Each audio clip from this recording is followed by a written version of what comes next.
Everything is fine here on Detention Block AA23, a Star Wars podcast. I'm Mike, joined by Bogey, here to talk Star Wars with all you fans out there.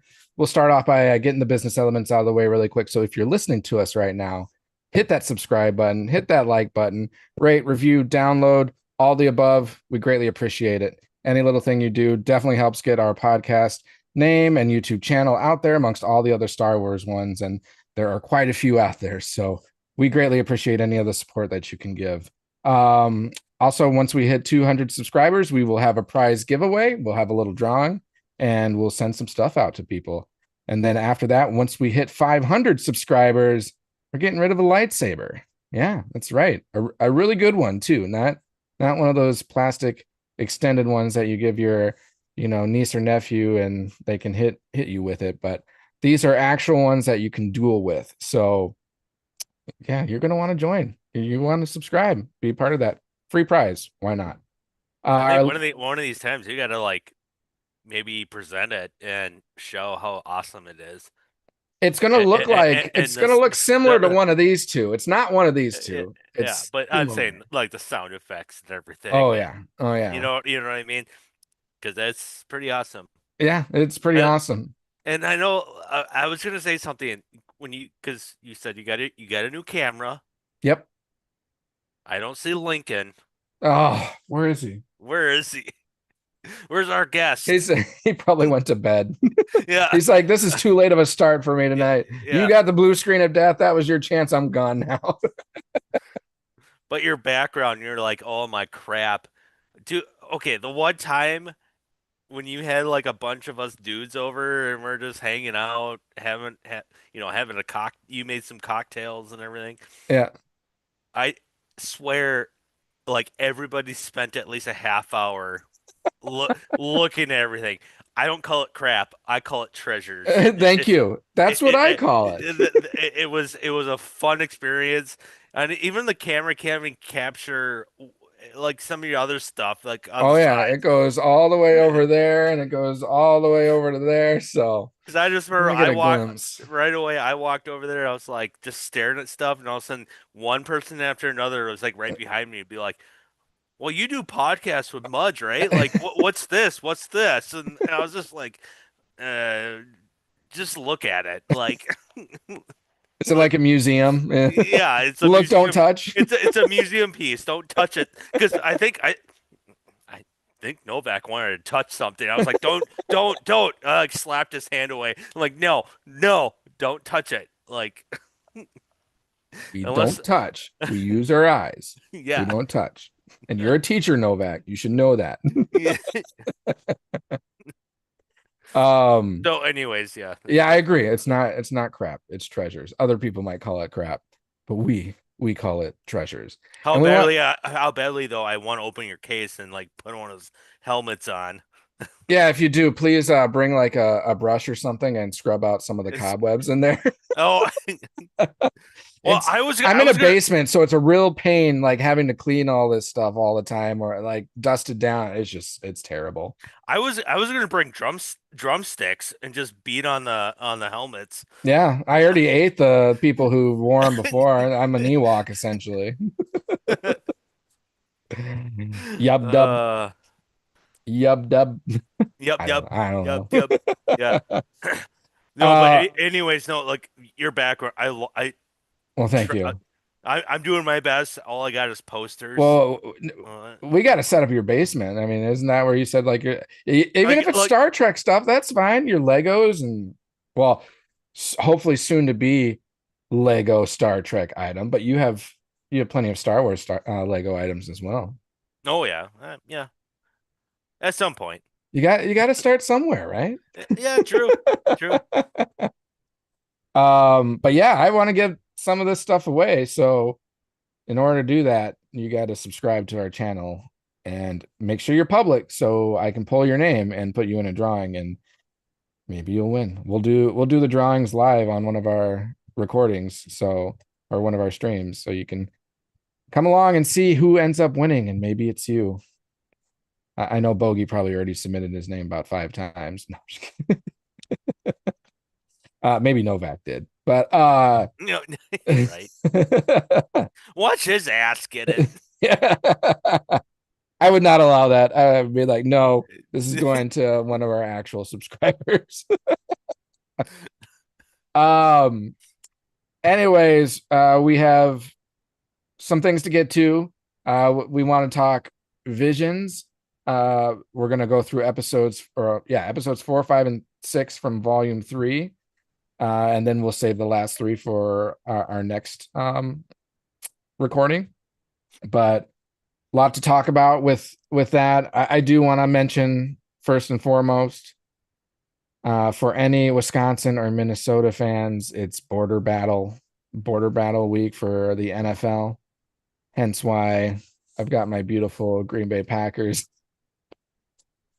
shirt on. But we got on and Bogey was like, before we started the live stream, and he was like, I thought you only wore Star Wars stuff. And I'm like, no, we're about sports here too, bud. He's probably just like hating what he's seeing right now, and it's probably like I'm just being closed down my salty about how the season's been going so far. Yeah, but have you seen our season? I mean, our okay, our losses are to the Panthers and to the Browns and a tie to the Cowboys. So, and you almost had another bad loss this past week to the Giants. So, who's to say we wouldn't lose to you guys? Yeah. But it's at Lambeau. That's but I get your point. I get where you're gonna go with this. They've had some bad games at Lambeau. Yep. But it's the Vikings. We never really play that well at Lambeau. Yeah. Unless we had Brett Favre. No. Yeah, that first year with Brett Favre, you destroyed us. Yeah, but no, I'm expecting this to be a loss, and I have no expectations because I don't know what to think for the Packers this year so far. And we've looked like Super Bowl winning contenders, and we've looked like just a pile of crap. But your defense looks great. Yeah, defense is looking good. And it's just a matter of fact of like actually Jordan Love looks like he's regressed, in my opinion. I don't know. Statistically, he's having his best year.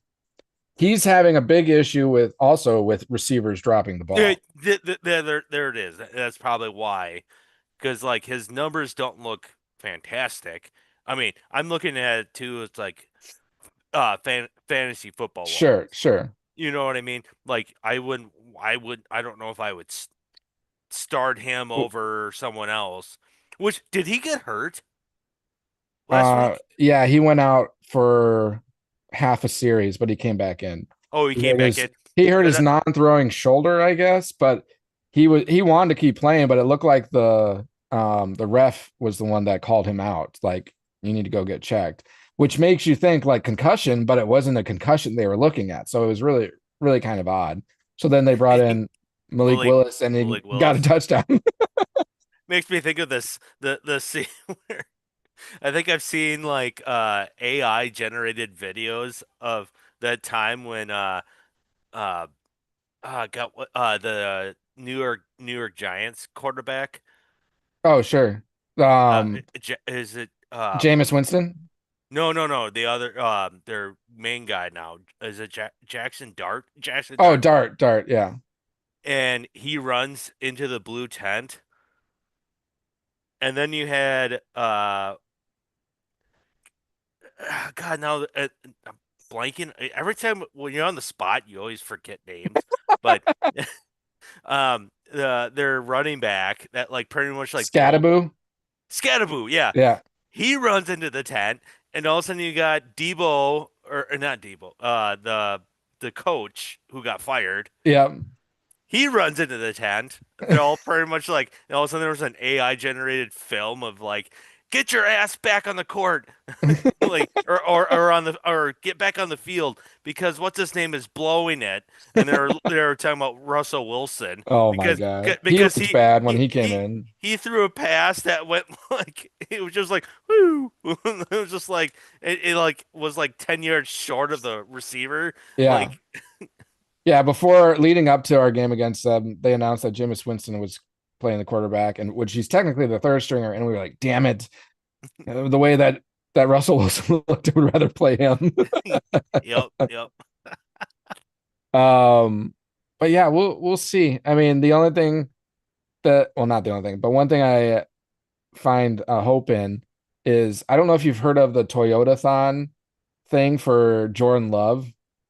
In each of his first two seasons, he's struggled in the first half, and then there's like the Toyota-thon promotion that takes place for Toyota. I mean, I'm sure it's like big deals on Toyota cars and vehicles and everything. And once that starts, then like Jordan Love just like turns it on. So unfortunately for you, like this week was the start of Toyota Thon. So we'll see if that holds truth. For you Star Trek fans, I'm face palming. I'm But Jean-Luc Picard right now. I mean, also like all of our top five receivers are on the injury report. So who's gonna Really? Like, and Tucker Craft. oh, I mean, he's done for the He's year. done. Tucker Craft is done. But like, Jaden Reed's been on the IR for a while. Um, Christian Watson just came off the IR not too long ago and is probably still he's banged up. Romeo Dobbs has been in and out the yeah. past few I was gonna games. say Dobbs. Like, is he? Because that's one Wicks person. Wicks is injured, and then our former receiver turned cornerback, reverted back to receiver, Bo Melton. It also popped up on the injury report this week. Who's I? Okay, I don't know who that is. He was like our fifth or sixth string receiver. He actually did pretty decent at the end of last year. Oh, okay. But we have secondary issues, so they've put him in as a cornerback this year. And Okay. then due to all of our injuries to the receivers, they're like, well, we need you back. So which the joke was one I think it was the loss to who did we play after the Panthers? Oh, the Eagles. Which I mean, that's not a terrible loss. They're a good team.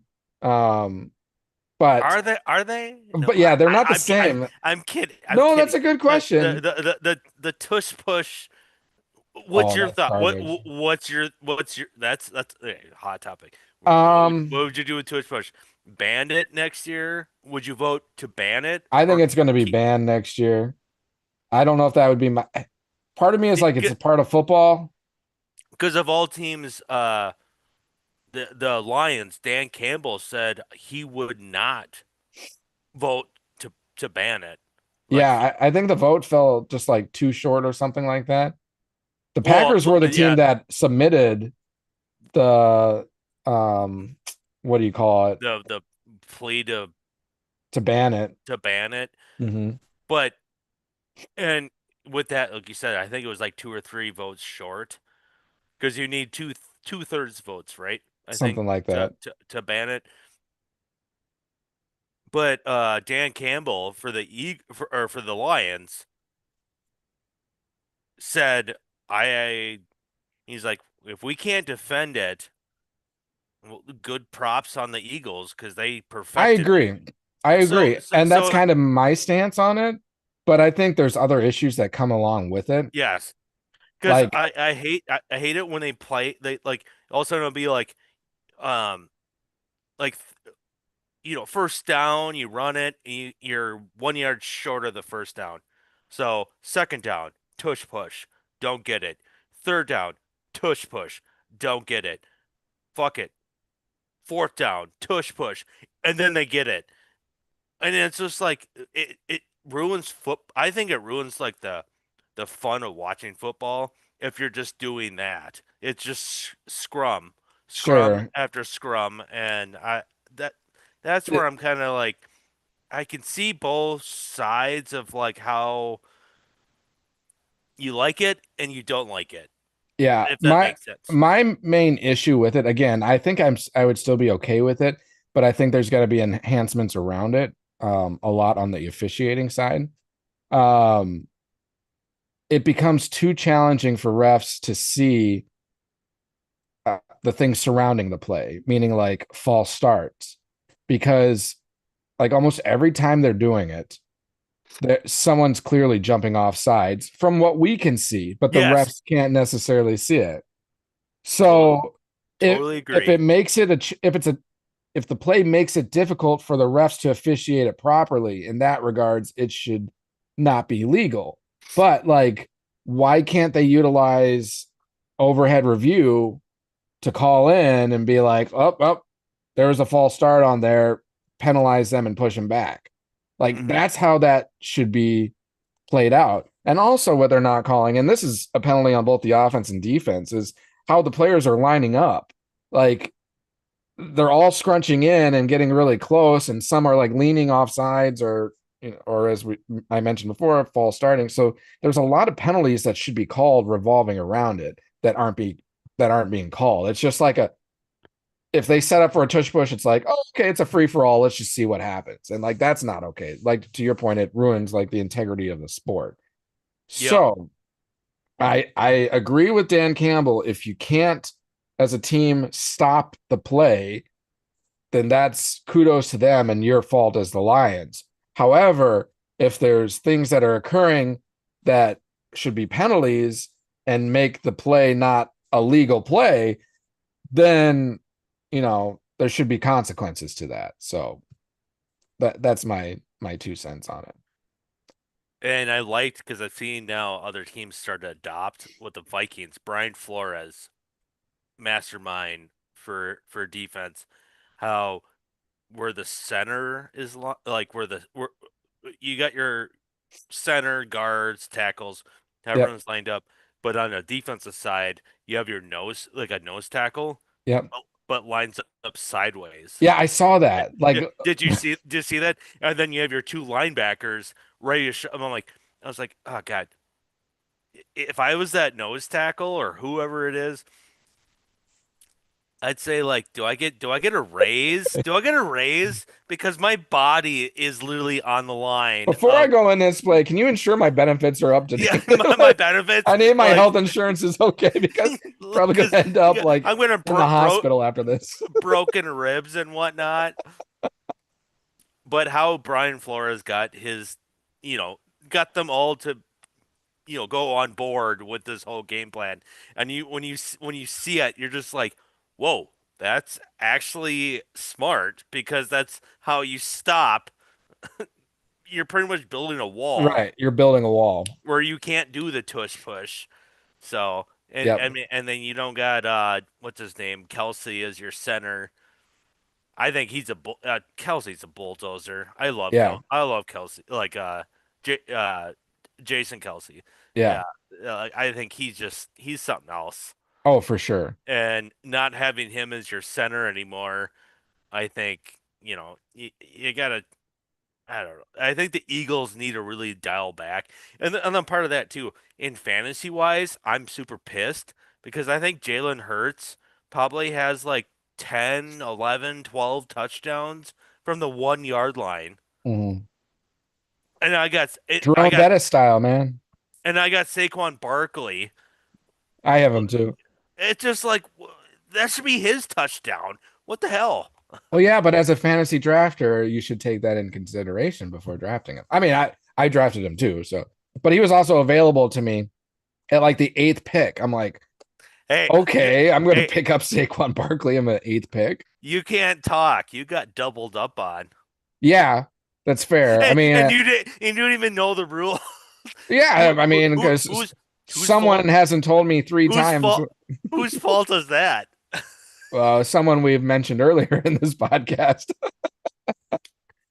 Because I just joined the league last year, and there have been now 3 rules that have been told to me after I was negatively impacted by said rule. So it's like, Who doubled up on you? Was it uh, Chelsea? Chelsea? Chelsea, aka AJ, because he drafted. No, Al draft. Or no, Yeah, what? yeah. No. No, Chelsea was there at the draft. It was Shannon that didn't draft. Oh, I thought it was no, it was Chelsea. She was out of town. Nope. No, she was there. Oh, never mind. Oh, you're right. You're right. It was Shannon that wasn't able to be there. Because Um, from what I know, like I'm friends with don't like care for drama, but Yeah, there was people sitting in separate sides of Novak's basement. I was sitting here. I know, but you joined us later. Cause remember, cause Chelsea was there. Yeah, she was. Cause I thought Yeah, I got it mixed up. I was thinking it was Chelsea that was not there at the and Shannon, but it was the other way around. bowling alley we got some food. I can't Yeah, remember. I think you, Petey, I think I forget who got food. And here comes Novak. Oh, yeah, let me have this. I'll take this. I'll ate take my this. food. Just eating everyone's food. And he's like, He took my "You didn't." biggest waffle fry. I didn't even touch my Yeah, fries yet. that's what it was. That's what Peter's. Yeah, he's like, yeah, just as soon as you, because Yeah, you and you. got, I think you got a burger and waffle fries, I think, or Yep, something like that. yep. And he took the biggest waffle fry out of your palate. Yeah, And I it's had. just like, what the? He's like, I haven't even touched my food yet, and you're just helping yourself to my fries. Like, no, Yeah, and I had another person take my beer. So like all my food and drink are getting taken away from that me. was probably me. No, No, it wasn't you. It was it our was. friend Kurt. Oh, oh, oh, yeah. Okay. And then I was like, I remember after it was missing because I ordered it and I never saw it come because I think I walked to go get pull tabs for everyone or something, and that's when it got put down. And then unknown to me, Rusty took it. And then I came back and sat down. And I've been waiting, and I was like, man, it's been a long time since I ordered my beer and it's not arrived yet. Where And is then the it? waitress came back, and I was uh, like, am I just a remember or just a reminder, my Coors Light, please? And she's like, I brought it. I'm like, what? I haven't received anything. Come to find out, it was Rusty who took it. I'm like, oh, now I look like the idiot mean Here, fool telling the waitress that she didn't bring my beer when one of my friends took my beer unknowingly. here we go. We got a group of friends. We're just one happy family. Yep. You know, Yeah. we get mad for like 2 seconds, and then we're like, it is what it is. Like, I don't know if I've ever I, been mad. Some people in our group get really mad though, yes. yes. Oh no. Yeah. Yeah. I know. Uh Sometimes people tell me like, "Oh, you're not." you almost picked a fight with the biggest person in the bar. Oh, that. I mean, come on. It was draft night. Yeah. I was not. I was not happy with my team. But granted, now I look back at it, I was like, my team's not that It's bad. My okay. team's not bad. But My team was good, and then yeah, everyone got injured, and I'm when like, when the only thing that pissed me off because I I don't like to like start anything, but the guy that's like what Peterson was trying to like remind my memory is how tall he was. yeah, he was tall. And he just like leaned his arm on my shoulder like I'm his like kickstand. And he just like kind of started laughing and telling me how ridiculous this is. And I was like, dude, get off. Because he, he was heavy. Like, all of a sudden, like I'm starting to like fall. I'm like, dude, get off me. And then he goes like, oh, what? You want to start a fight too? And I was like, what? Yeah. It was an Uh, entertaining night. but I was just like, okay. I was like, okay, I'm not trying to start a fight, but just get off me. Don't lean on me with all your Lean weight. on me Yeah. when you're not strong. Maybe he just wanted to be your friend. I mean, Everyone needs somebody to I mean, lean on. he was friendly. I mean, like we didn't get No, no, too much no. into it, but it pissed me off that someone just leans on me like that and like starts like leaning all their weight, and I'm just like, what the hell, dude? Like, So but if anyone out there ever meets Bogey and comes across him, don't make don't sure to lean. lean on him. Especially the taller you are, the better. The heavier you are, uh, the better. Just lean on him a little bit. He'll be your friend. yeah, right. But yeah, I Good mean, good luck with that. No. my team has had so many okay, for reference, I'm in 3 leagues. I've had such a shitty year this year.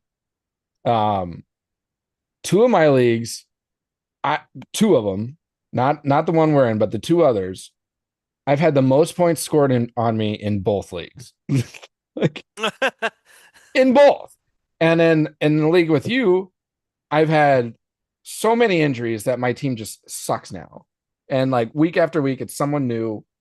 And the thing that's why I keep complaining. Like when we're talking about fantasy, I always mention like we have to have roster spots dropped in this. There's too many like rostered Yes. players. There's too many people because after you lose someone, there's no one available. And I'm like, I'm screwed if I lose one player. So it's Yep. like I totally agree with you. it's And I have been preaching that since I joined the league this year. So I was like, "Oh, there's too many bench and roster spots. Like yeah. something needs to be One of the reduced." flex positions need to be removed, and one of the bench positions need to be removed. That's what needs to happen. Yeah, I'm totally on Just board. my 2 cents. I'm totally on board. That's what I Okay, we're starting the was. petition, just like the Packers started the petition for the tush push. We're starting the petition for that. We need 2/3 votes. I think we can make it happen, Bogey. We're gonna make it happen at the Speakeasy this weekend to celebrate Bogey's birthday, which was on Tuesday. So everyone wish, Was on Tuesday. yeah, what this past Tuesday. So 2 days ago, everyone wished Bogey a happy birthday. He's the young buck in the group, so he's Yep. catching up to us a little bit. There's one person that's younger. Who? Can you guess? Hmm. Of like the standard people that are there? Of our one of Colleen's good friends. Oh, Crystal? Yeah. Okay. She's not I was thinking of the her. guys. I was thinking of the Of guys. the guys. Yeah. Yeah. Yeah. Her birthday's not till the beginning of December. Okay. And you're what, 36? Yep. And she turns 36, Right. but in just December. But Okay. Well, I think happy belated 36th birthday to Bogey. I know what I'm gonna do. I think I can make it happen. I hope I can. Um, yes. oh my God. I hope the live stream catches that. Yeah. Happy birthday to Bogey.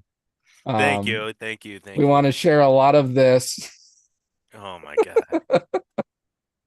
and Boy, oi, oi, oi, oi, oi. I think there's more. We will transition over to Oh man. Star Wars.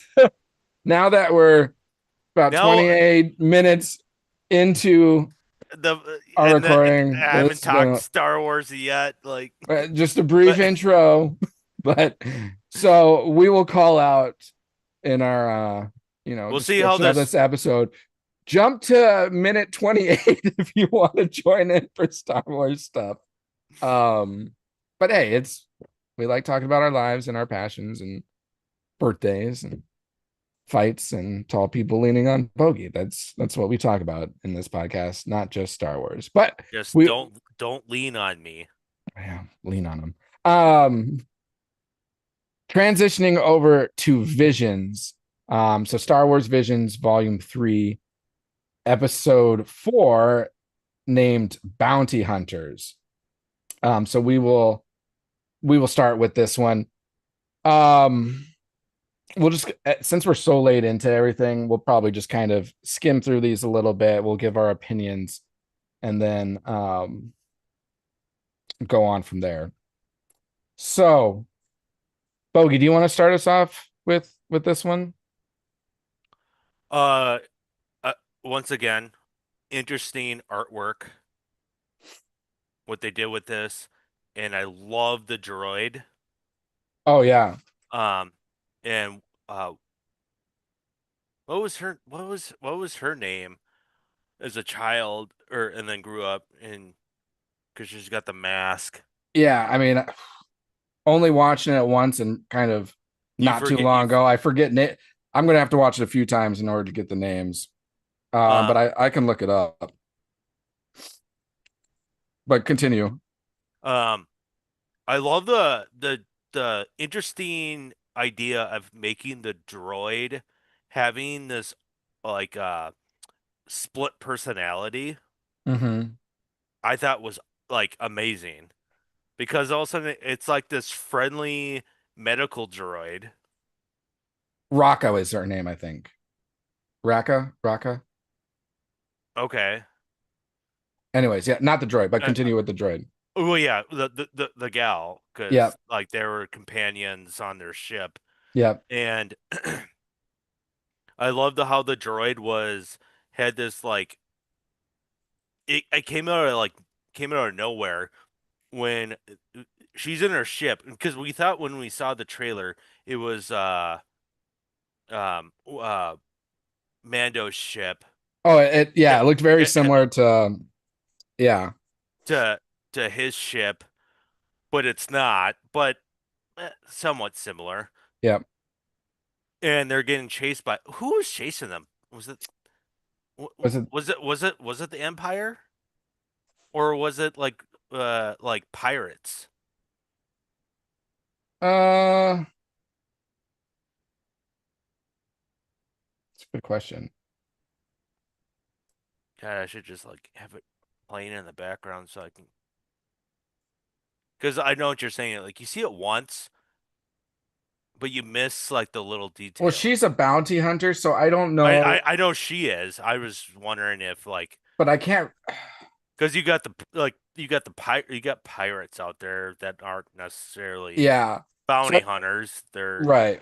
So I don't know who necessarily was chasing them, but um yeah, they were obviously coming after her.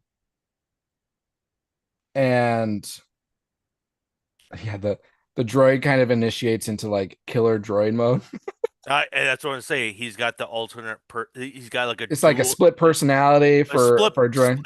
that's what I was to say. Not dual, but split personality, and it like always conflicts within itself throughout the whole episode. But that scene where she pretty much tells him to like because whoever's chasing them down, um, he switches and he's got like all of a sudden like all these arms, Yep. and he's shooting all the blasters. Yep. And I love the scene because we've talked about this last week, the seismic charge.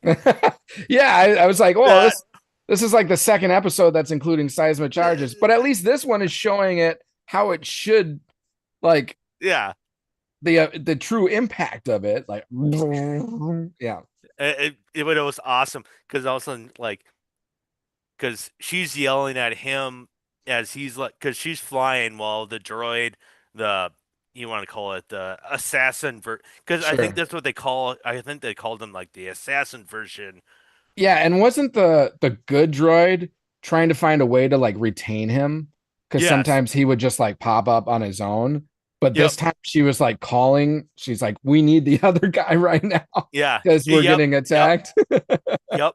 That's exactly what was going on, and like, and the when he goes into assassin mode, like his arms, he's got like splits into like three more arms.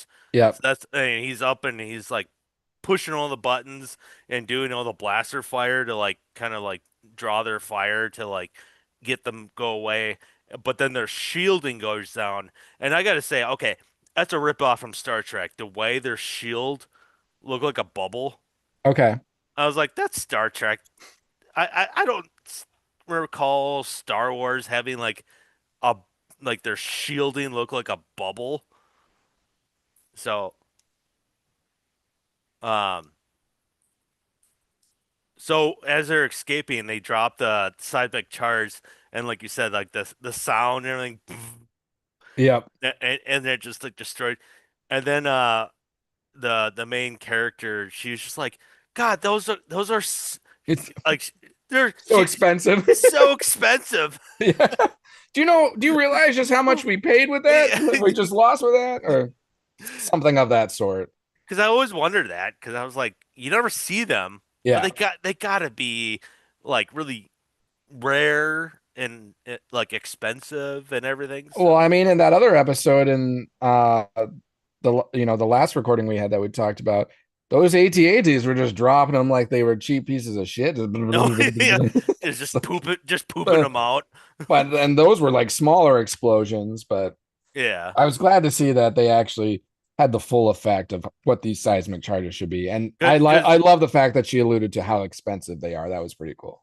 and the artwork too, because she's like she almost kind of like had like to give up like because their shields were down there and they were trying to escape, and she goes, "All right," because I was to me it was like you probably only have one. Yeah. It's just Yeah. like, and then he goes, "Oh," the droid goes like, "Okay," and he like pushes like buttons, but then like the artwork of it just like boop, and it just like pops out, and then all of a sudden, doom, like it just like like all the ships that were chasing them were just Dunzo. Vanquished. Yep. Yep. And what I loved about this episode is that it, from an anime perspective, this is like truly the anime like I think of, like a similar Yeah. art style to this. Like this is good anime, in my Yes. opinion. It's what I'm familiar with. So that made it enjoyable to watch for sure.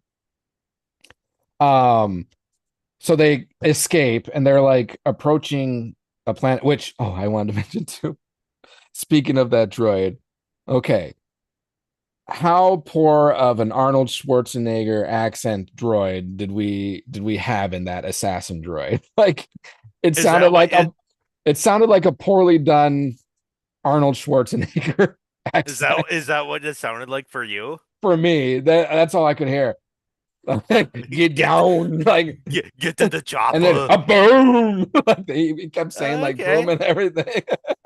There was like a remnants of like Arnold Schwarzenegger in that. And remember, these are originally done in I believe Japanese, and then they're later dubbed in English. So I don't know. I feel like I had a hard time taking that droid seriously when he was in assassin mode because all I could hear was like Oh, a poorly okay. done Arnold Schwarzenegger. As It's I like if have it, Arnold Schwarzenegger was doing a droid, but like it was some voiceover acting like Arnold Schwarzenegger doing a terrible job. like I said, I have it on in the background right now, and he's in medic mode Okay. because he was a medic droid, I think, what they said. Yeah, he's like a tech medic, just a more sophisticated droid when he was normal, and then he was definitely like more of a Hmm. And protective droid. but I see what you're saying because like right now this is like, well, I don't think his voice sounded, but when he goes into assassin mode, Assassin. Yeah, and, yeah, I can totally see what you're talking about. And yeah, no, to me, that part bugged me a little bit.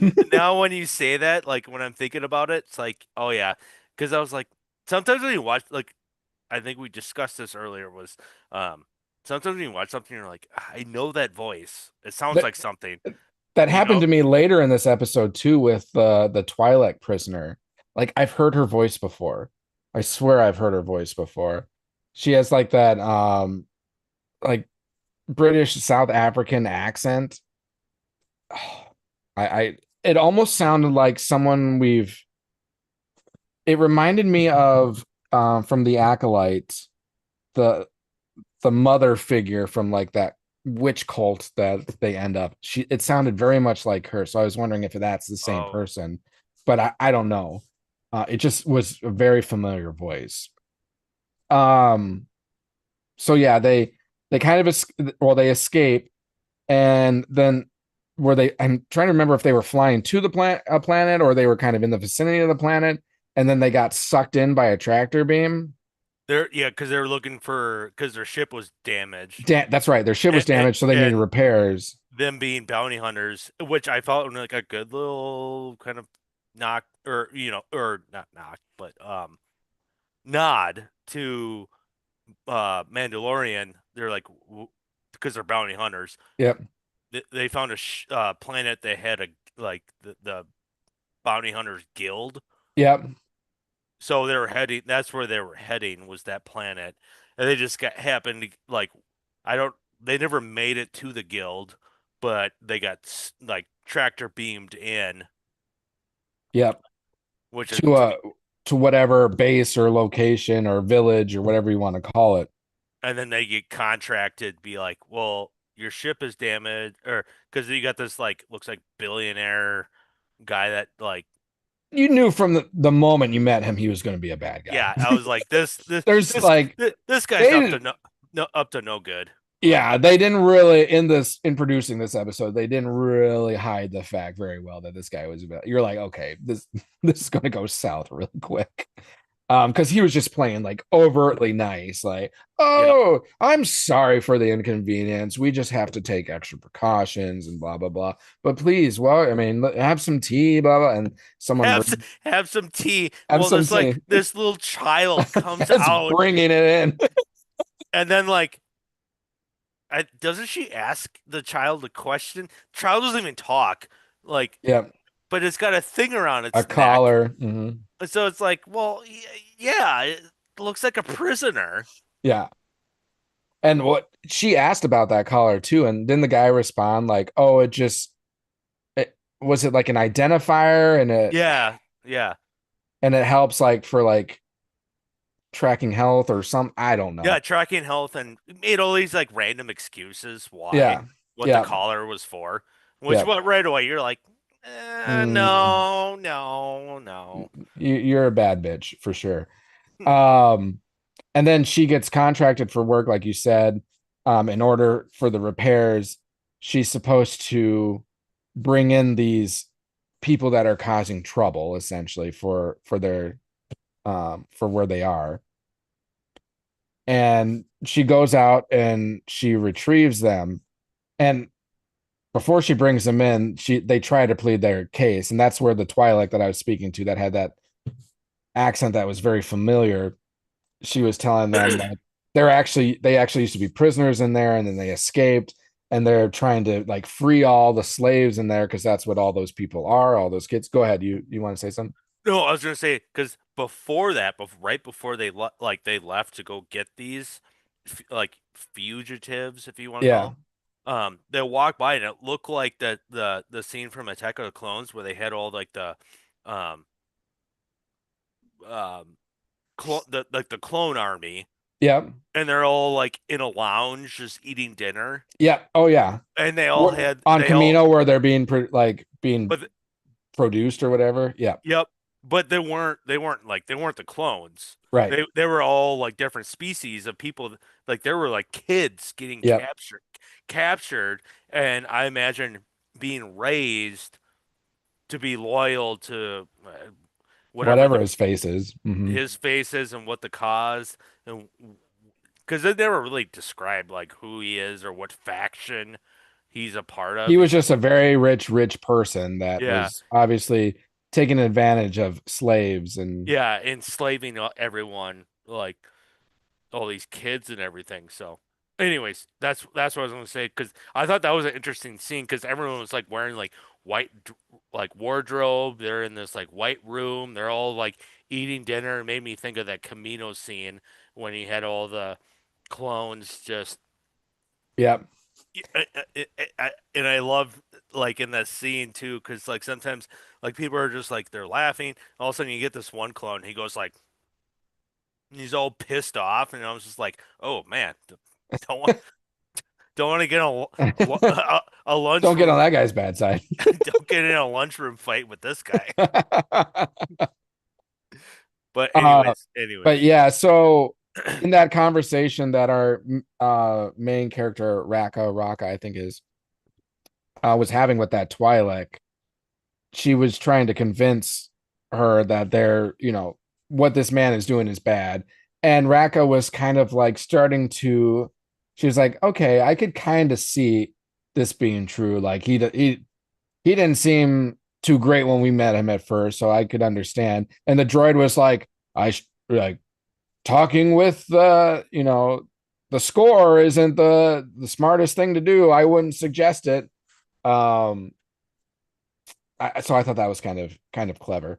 But so she's starting to think, okay, maybe these people are right. But she said, but I still have to bring you in. So she captures them and she brings them in, and then we see them being presented to this billionaire dude. And she's starting to question him about these people. And she's like, why don't you bring in that girl again and we can ask her or whatnot? And he's like resisting to that. And then I forget how it happens, but she says, well, I forget what I won't even go into it because I don't even know I can't remember what she said. But then she releases all of them, all the prisoners, and they draw their guns. And then he has two guards that are these huge droids are kind of activated and in the response, and they just start shooting at them. And the chick, the Raka girl, kind of takes them out pretty easily. And then he has like a droidica from the prequel trilogies that's got the force field around it, drops that down and starts attacking them. And That was overkill. But I loved it. I love seeing a droidica though. Those things are awesome. But Is yeah, that what they're technically called, droidicas? droidica. Yeah, I thought they were droidica. just called like just like because Obi-Wan said it in the film. Because I know the what do you call them said like send the droidicas, but Obi-Wan said Yeah. like, Master Destroyers. Yeah, they've got destroyer. They also call They destroyers okay destroyers. I've heard them called rollers as well. roller. Okay, Yeah, but they're droidicas. So like the this actual thing droids are like the B1 battle droids, and then you've this got the thing droidicas. this thing was huge. It Yeah, was like it looked like it made of gold. it was almost it. Yeah, it Like looked like it was made of gold. It looked like it was bigger than original droidicas, but smaller than that. Those massive ones we saw in Book of Boba Fett. If you remember those that the Rancor was like battling, oh yeah yeah smaller than that. And this one was like also retrofitted so he could like be in it and yeah I know fight. yeah because yeah that's how I was So just he's like like shielded by it and everything. So they have this like long drawn out fight, which obviously she ends up coming on top and vanquishes him. He didn't die though. but gets help Yeah, from her droid yeah. From her, because yeah, that's right. Because the droid because left because the he droid was left like, "I'm not playing a part in this. I'm taking the ship and going." and he was trying to because he's like this is the bounty, this is the reward, and Which you his can reward was more than they even negotiated. So he was over oh yeah, generous with the reward. but the droid wanted himself to be fixed Yeah. because he didn't like this like two-sided persona of flipping back and forth. He just wanted to be one. Mhm. And so with that, he took off with the ship while she brought in the bounty. But Which, then somehow something must have clicked where he decided to come back, right, which which is interesting.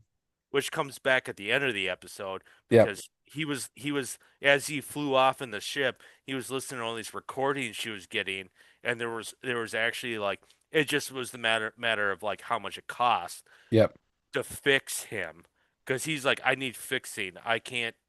It seemed Yep. like he had this like internal, which is kind of which I kind of like for like a droid Yeah. to have this like inner fight with himself about like I need to be fixed, even though it's like you got the you know you could call it the light side. He's a medic, Yep. if you want to call it, and he's good at that. But then when needed, he can turn into an assassin, The which dark is good. side. Yeah, well, yeah, it's a light. There you go, Yeah. light and dark. And it was also visually represented because he's more of like a white and bluish tint when he's because he's got the blue eyes and he's a Yep, lighter tint when he's the good droid, but then when he's the bad droid, he's all black with red lights. and he looks like he turns into uh, with multiple arms, General Grievous. Grievous style with like six arms and Yeah. everything. But it's like I don't. So, anyways, that's my Well, take on that. and it was interesting too because they the main character she used his split personality to defeat um the bad guy, this billionaire guy, because he was like, if you destroy your droid, I will like set you free, essentially. And she said, and she complied. She's like, all right, I will destroy so and so. meaning the droid. But she was only referring to one portion of the droid so that Oh, he could flip on to his assassin and then later help to like vanquish him, which is what that's happened. that's a good point, and I really like that aspect where Yeah.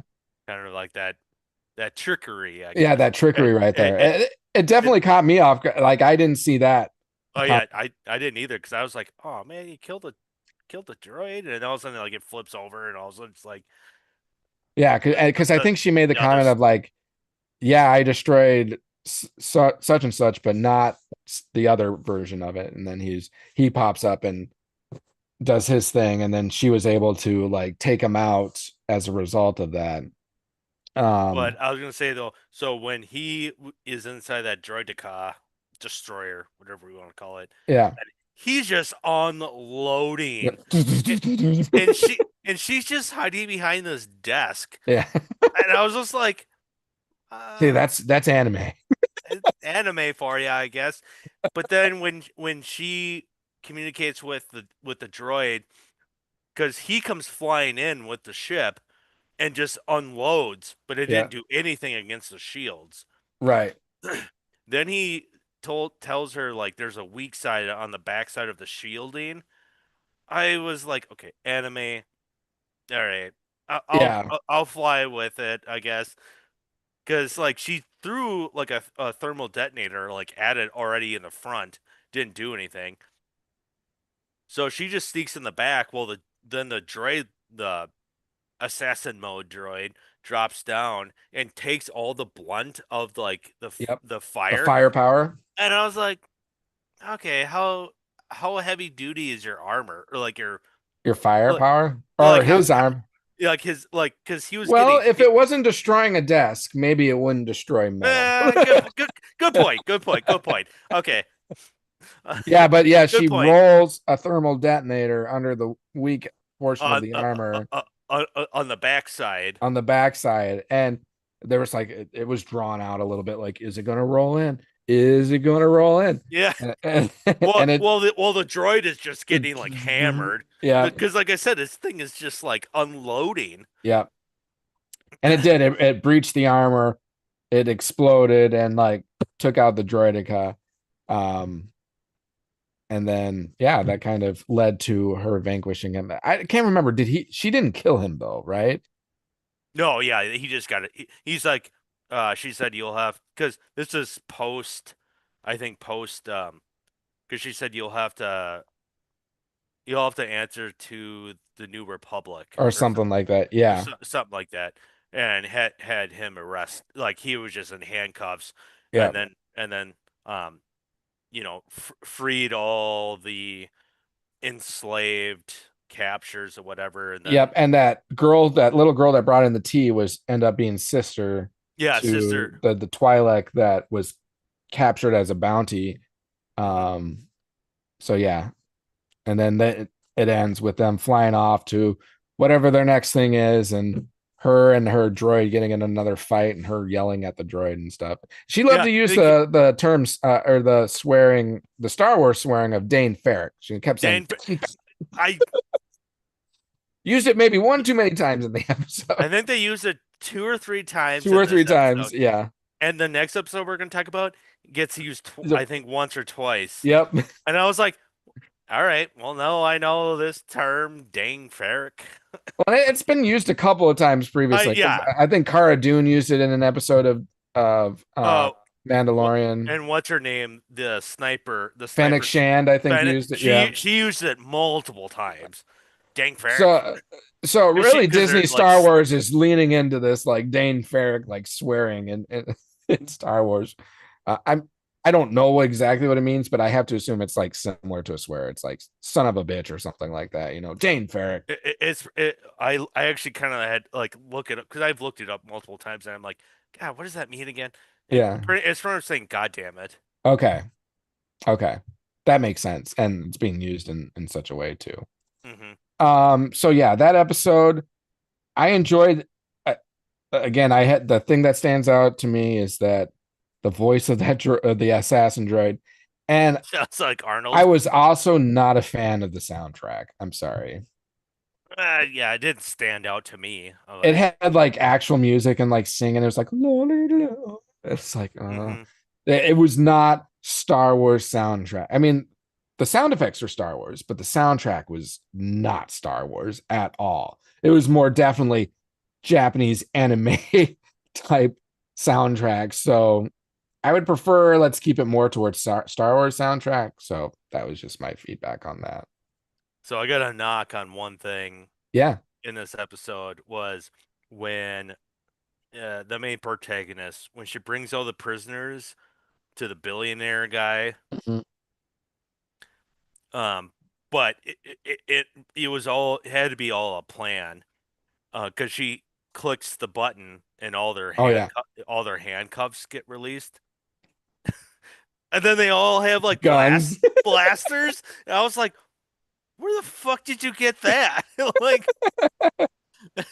That's a so I good was like, point. but I was like you said, it's anime. Mhm.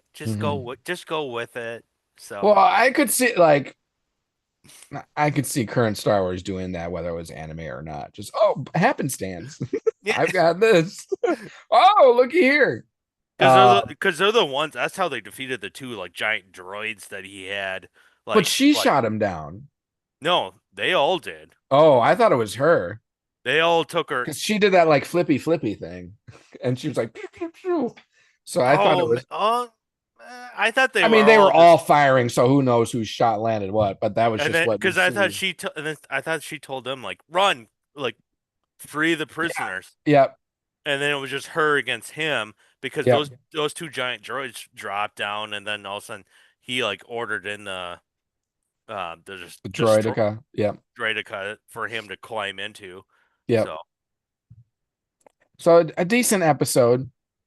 Um, I enjoyed it. yeah, I enjoyed it. And Again, like I just the said, music and soundtrack is important to me, and it it, made it a little more challenging. But the story itself and the anime, I enjoyed all of that for sure. mhm.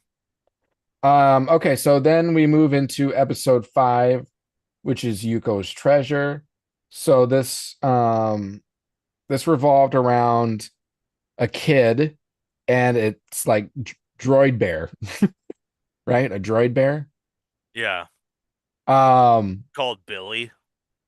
oh yeah, good recall. I didn't remember the name of the droid. Billy. Oh God. You can tell Bogey was a fan of this one. And so the parents are no longer with us for the child.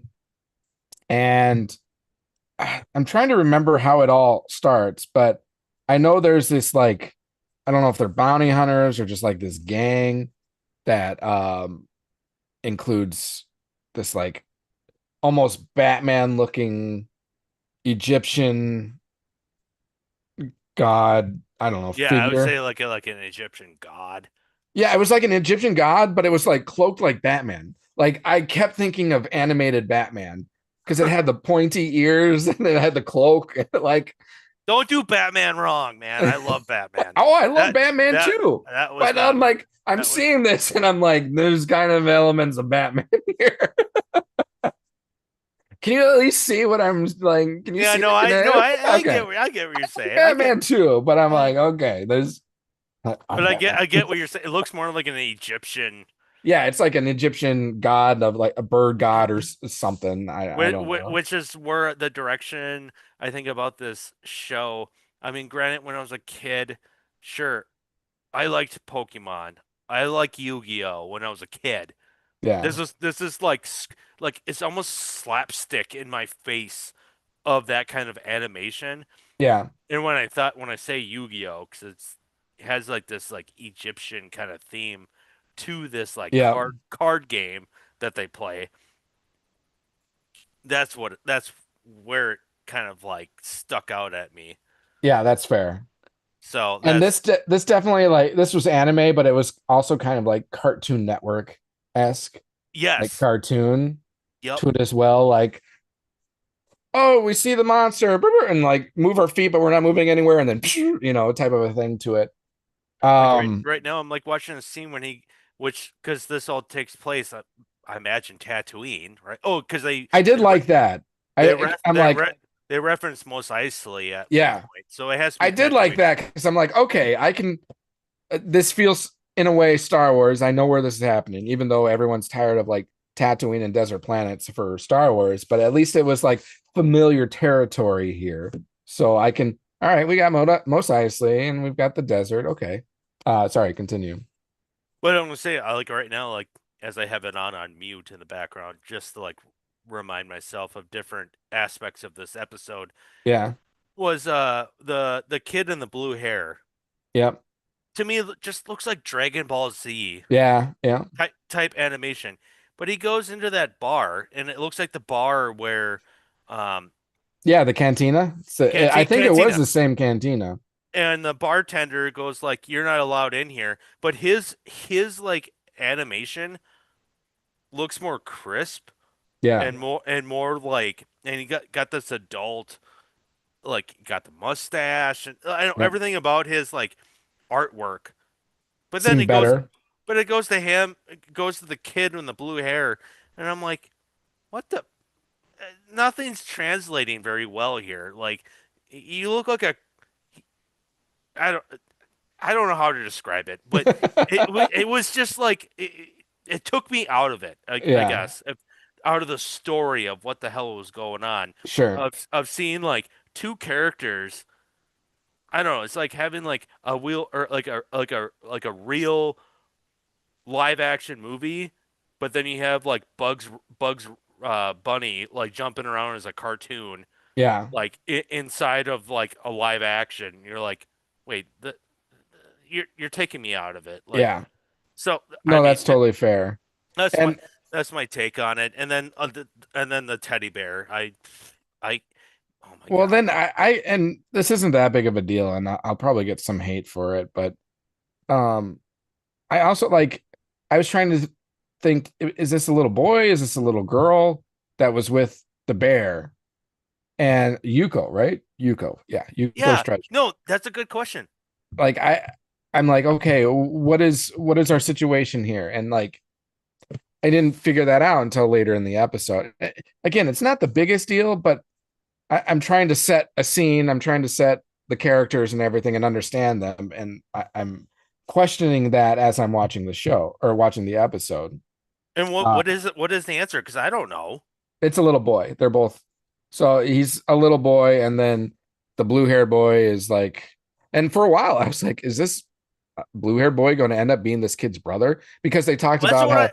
the blue Yeah. haired kid was like lost his parents, and this episode was centering around Yuko, who also lost his parents, but was with this bear droid, and the blue haired kid's with this gang. So I'm like, oh, there might be this connection at the end that they're actual siblings. Well, that was never mentioned, or we never figured that out. So I don't think that's the case. But this gang or whatever had heard about an apparent treasure that that this kid or this family had, and they The were coming. the red haired The kid. red haired or pink. It was more like pink. That's why I was like questioning. Oh, pink.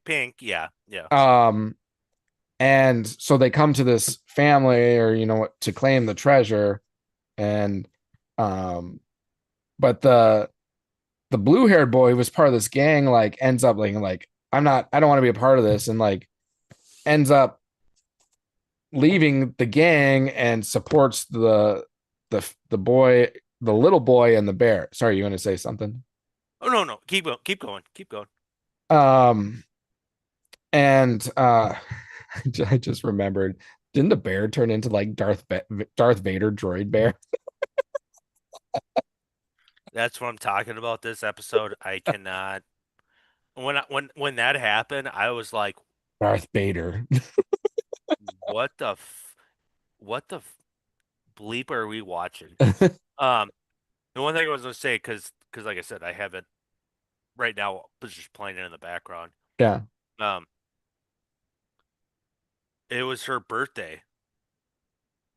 The pink hair. Oh, the boy. It's a boy. So it was his little boy's Or birthday. yeah, boy, I think I think it's a she and they messed up because I do Yuko. We remember can say Yuko. It was Yuko's birthday. Yuko's birthday and the teddy bears like I gotta go to work, I'll come back.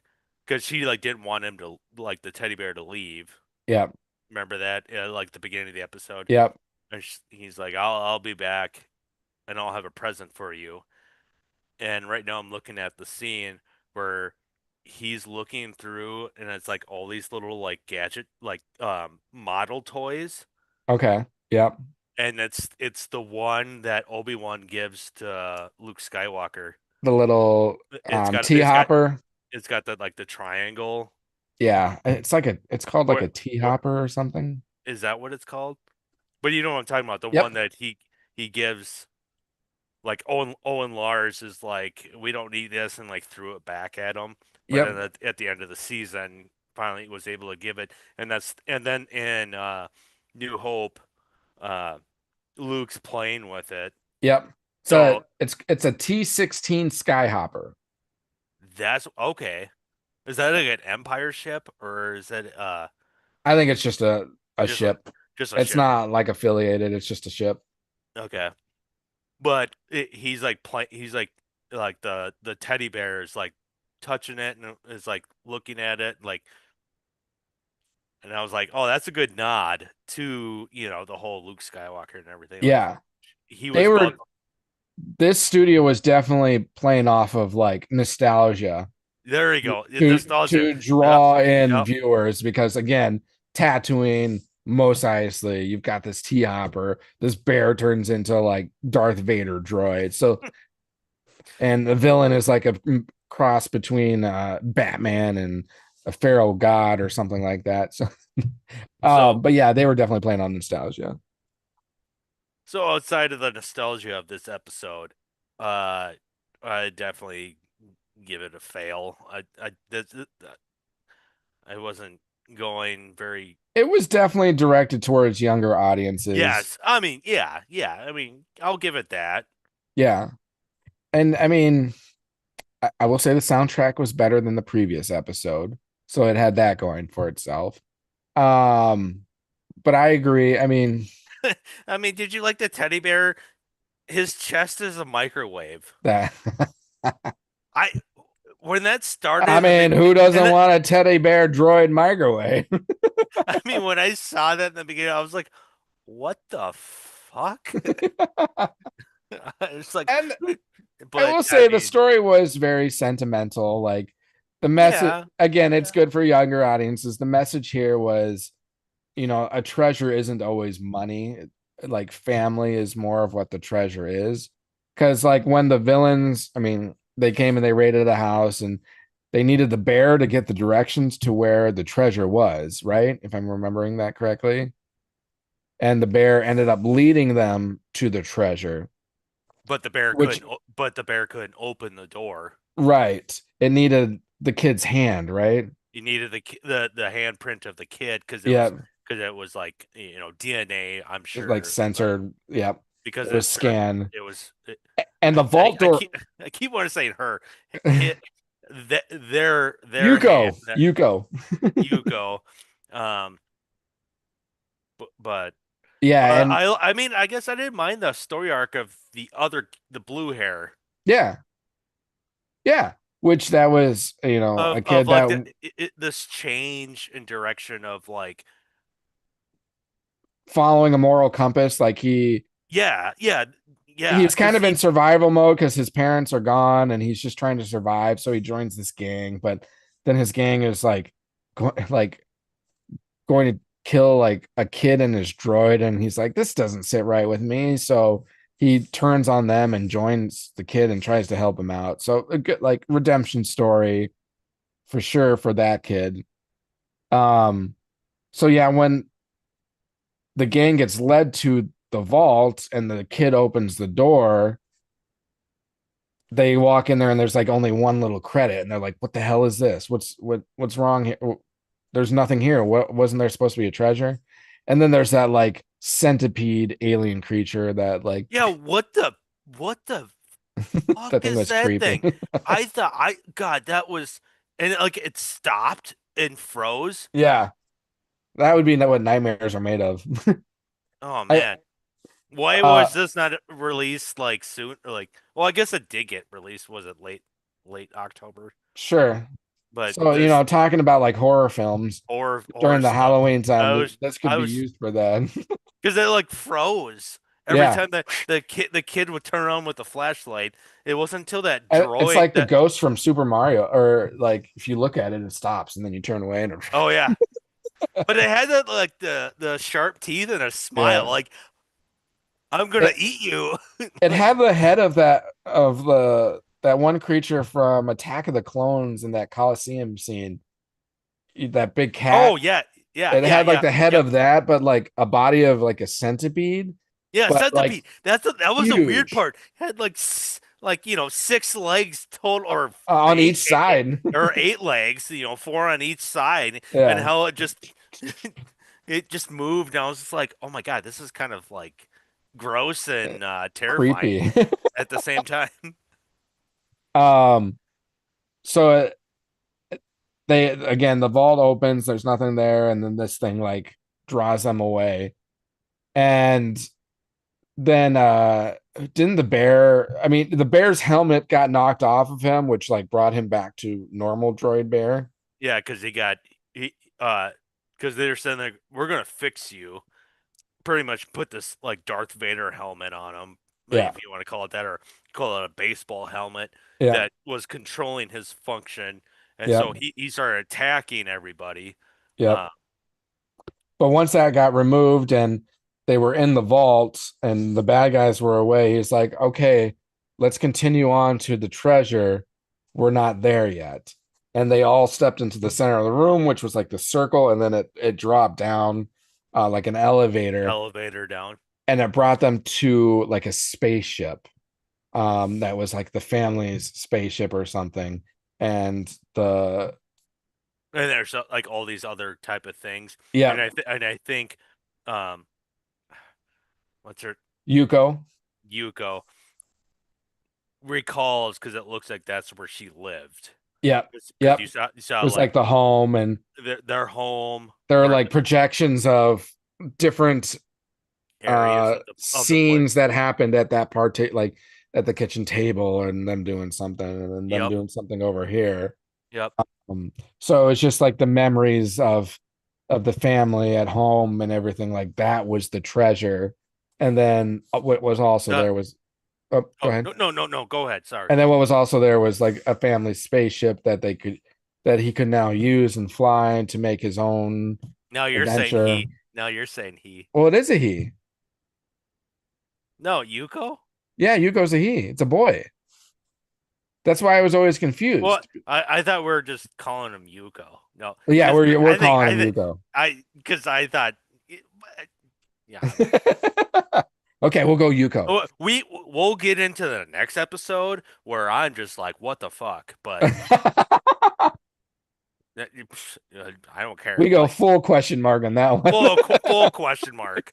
Um, but I like how okay, so like not to like cut you off, but like Yeah. what's the blue hair I kid? don't know what his name is. But okay, that's just called blue hair and pink hair. Blue boy. Yeah, blue and pink. Um, when towards the end of the episode, he was just gonna walk away, Yeah. and the pink hair was like, "Hey, where are you going?" He goes, "Well, this is your family. And the pink hair was like, "No, your family now." Yeah. And took him in, and then that's when they jumped into that that ship. Yep. That was like kind of like a bittersweet, I guess, to this I would call mediocre to dog shit episode. Yep. But that bittersweet ending of like kids kind of reuniting, and like the blue hair kid kind of redeemed himself Yep. after he kind of betrayed them. So Yep. I Uh, mean that's my take, but I still don't. Oh, this because I have it, because like I said, I have it on in the background. When they get into that like the cave, and there's like a ladder, yeah. they're going down the ladder, and the blue hair kid is like, okay, follow close right behind me. And then the next time you see them, they're in an elevator. Oh, really? Yeah, you're like, where the fuck did the elevator come from? Why were you walking? You're going down a ladder. What Next thing, transition was this? it's like, what the hell? Because this is like where they're trying to like get to like the secret base. Oh, and this is the other thing. The cartoon was so bad with those little red things. A little red thing. Remind me. Oh man, they're like they're part of like the whole entourage of the Batman of Oh, the Batman guy, oh, and they're like that that's right. they got the most Well, silliest animation I've ever seen. well, I'm that's how they were able to recognize the kid because it had that droid, which was a unique droid. That's what those little cone things are. Is that what you're talking about? oh God, I wish I could show you. Like they're just like little. They look like red domes, but they got eyes that like look like super cartoonish. Sure. And then their lips look like. To me, it looks like something straight out of SpongeBob SquarePants. Like I said, like Because they were like helping the gang, right? yeah, they're like Yeah. they look like minions. That's what I Yeah. should say. Okay. Yeah. Oh, the Red, minions. red looking minions. So it wasn't the droid, it was the minions that were like helping. Because isn't the droid from that like a cone shaped droid with like a single eye? Am I Yeah. remember? Oh yeah. Yeah. Yeah. That's also in this episode. Because that was how they recognized how the gang recognized the kid, right? Or something. Yeah. Yeah. Yep. Yep. Okay. Because there's more of those that kind, but how But he yeah, I was. know what you're talking Uh, about with like the minion looking things. Okay. I'm following. they look so.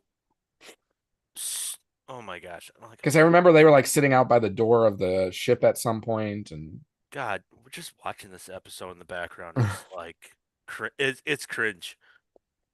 well, spare yourself then. But but every time it like then it fans over to your character, the Batman, it looks like it's trying to be serious, Batman.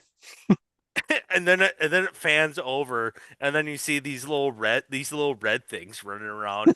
I'm just like, oh my God, no continuity. Like make it make sense. Like I agree. I mean, again, it was for younger audiences, so I will I spare I them I get your that point. I totally get your point. with that. But yeah, just not necessarily our cup of tea. But Well, and then it was a good message. It was a good message. the fact that It's true. the fact that every time the big teddy bear droid, like he just like falls over, it's just like spread eagle, just like I'm just like, oh my God. I mean, who doesn't want a big teddy bear droid that's a microwave? Come on. We all want that. It's ridiculous, but I wouldn't say no to it. If someone comes up to you, hey, do you want a teddy bear droid that's also a microwave that will follow you wherever you go and lead you to treasure? Be like, sign me up for that. You're like, yeah, I got some leftover pizza I gotta warm up. Yeah. Hey, but pizza's better in like a convention oven or, toaster oven. Microwave, it just gets soggy. You need to reheat pizza in like an oven, right? Yeah. Oh, you Eh, like you like microwave pizza. You're probably one of those that like no, cold. no, I You mean, like cold pizza too, if don't you? oh, yes. Oh, yuck. Gross. Really? You don't Yeah. like cold pizza? No, I mean, no, in a pinch, I no, will I go won't for, even eat it. I hate but cold but pizza. if I have a preference, it definitely needs to be warmed up. In a pinch, yeah, the microwave. In a pinch, I'll do microwave, but I won't do That's cold what pizza. that's like a lot of times where I'm like I'm hungry and I need something now. In a pinch, microwave's the way to go. But I mean, But I totally get. Look, put a toaster oven yeah, or in the oven itself. It just it that you need that takes crisp that crust again. You don't want soggy crust. yeah. But I know But people will probably murder me for this, but I mean, I think pineapple's fine on pizza. I love Oh pineapple on my pizza. God, See, I knew. you're one of Yeah, those. you're one of those that will eat cold pizza, but I'm one of those that I like. Pineapple's good on pizza. Hey, Hawaiian pizza's good, man.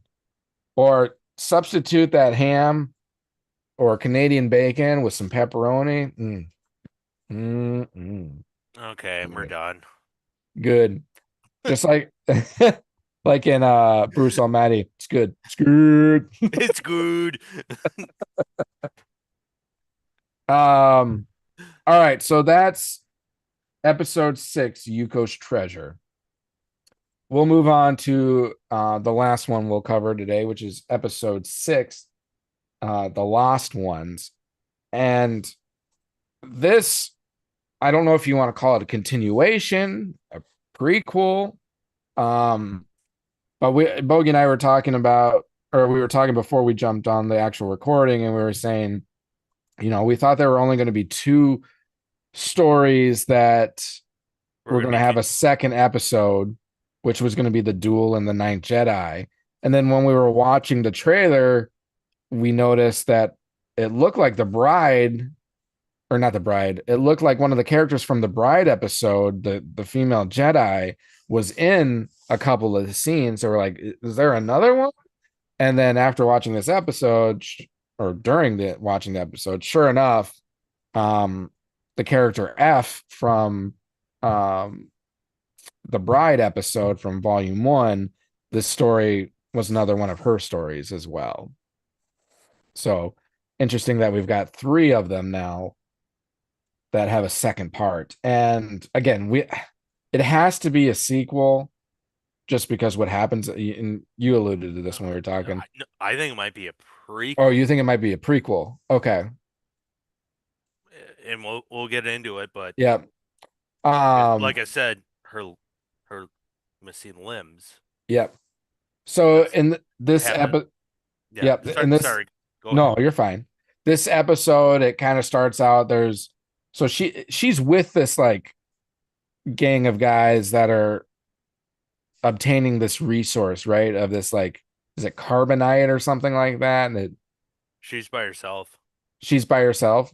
But she's like investigating because Okay. I think her ship breaks down on this planet.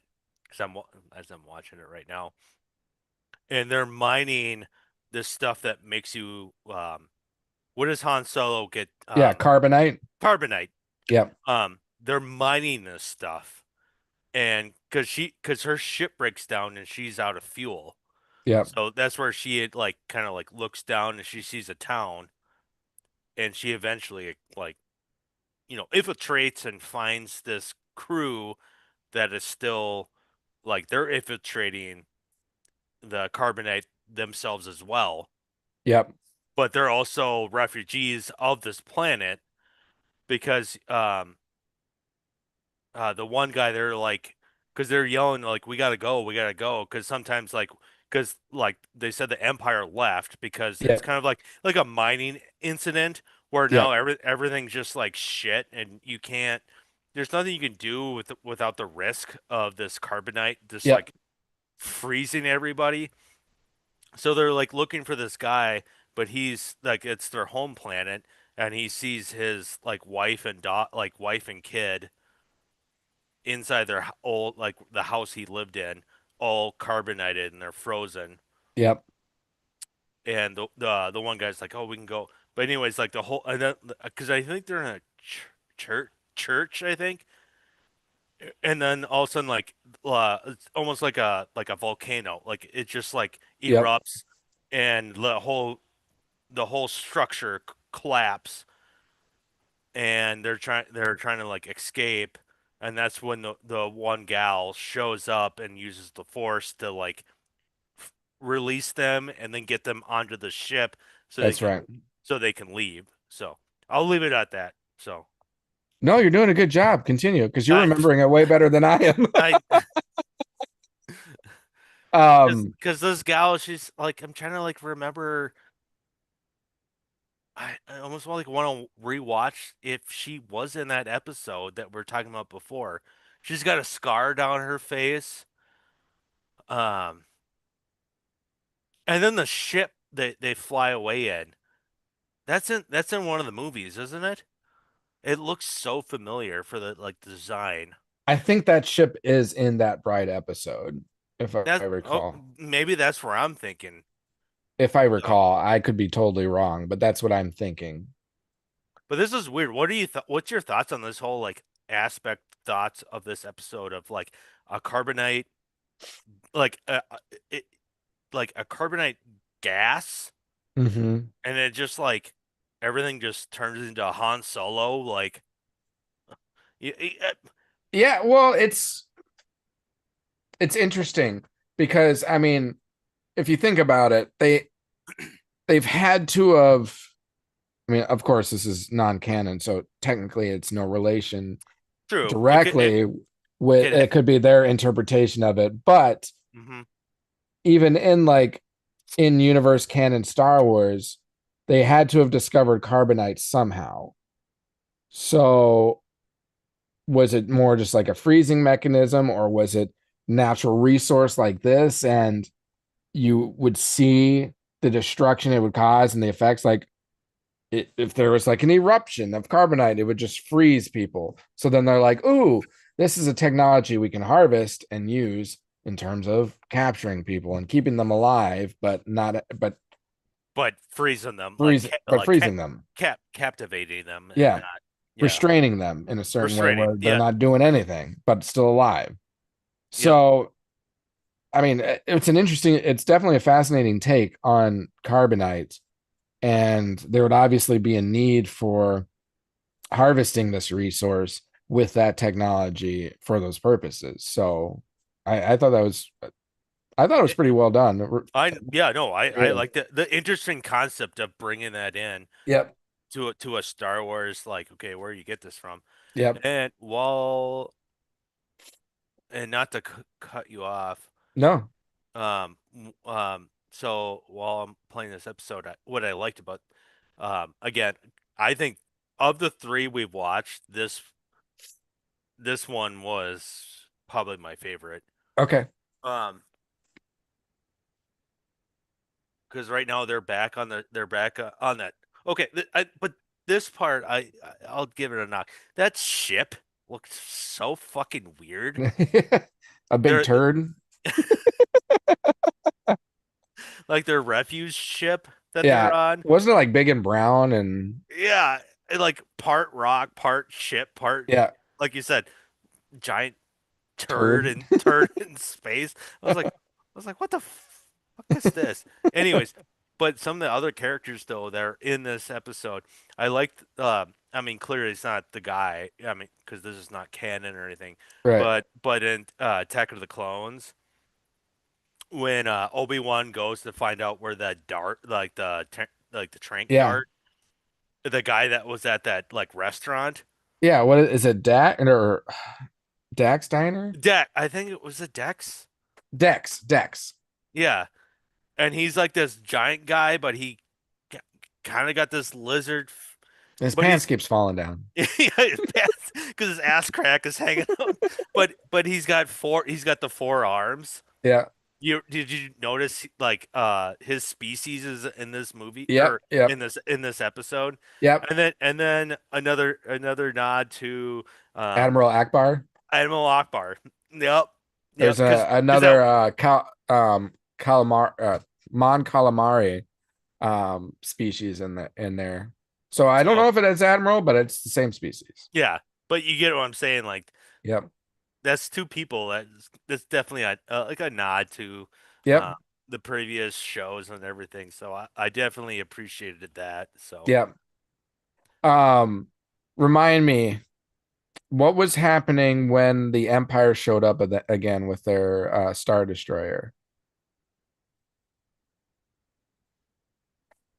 Do you know what I'm talking about? yeah, I know. Like right when it zoomed in Yeah, that we talked about, like when we watched the trailer. I'm trying to remember now because because I'm spacing on the middle part of this oh, episode.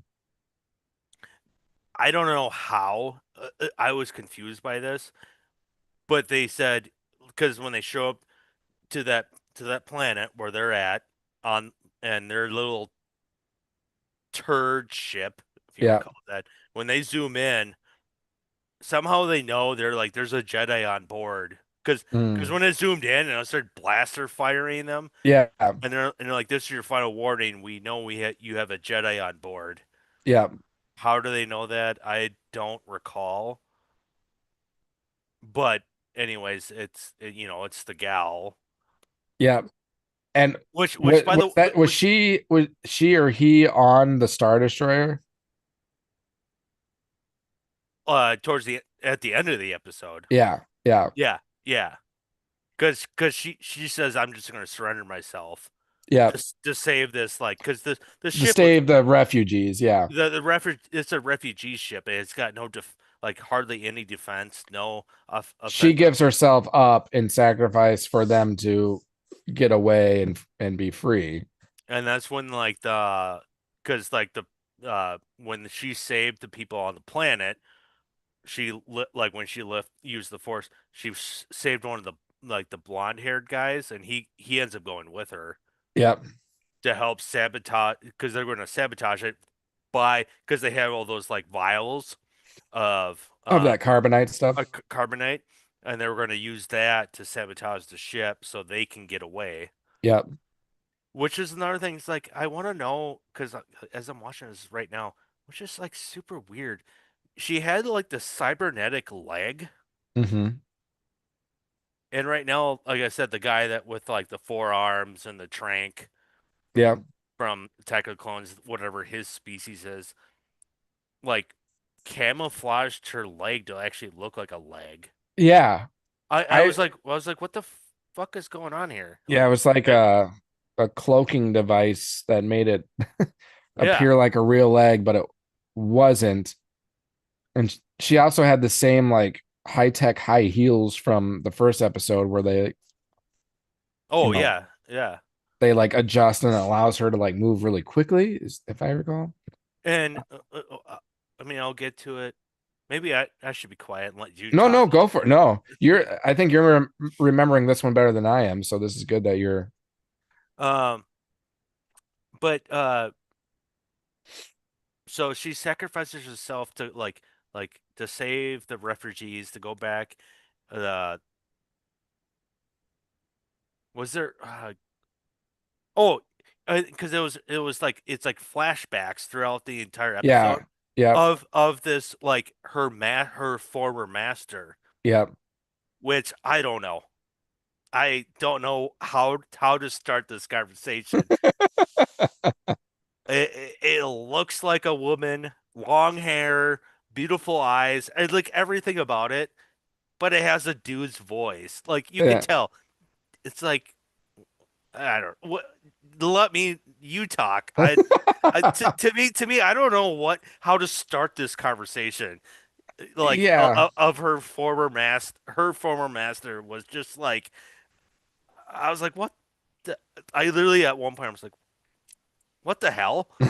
Like I, I I was don't. not expecting that voice with that presentation.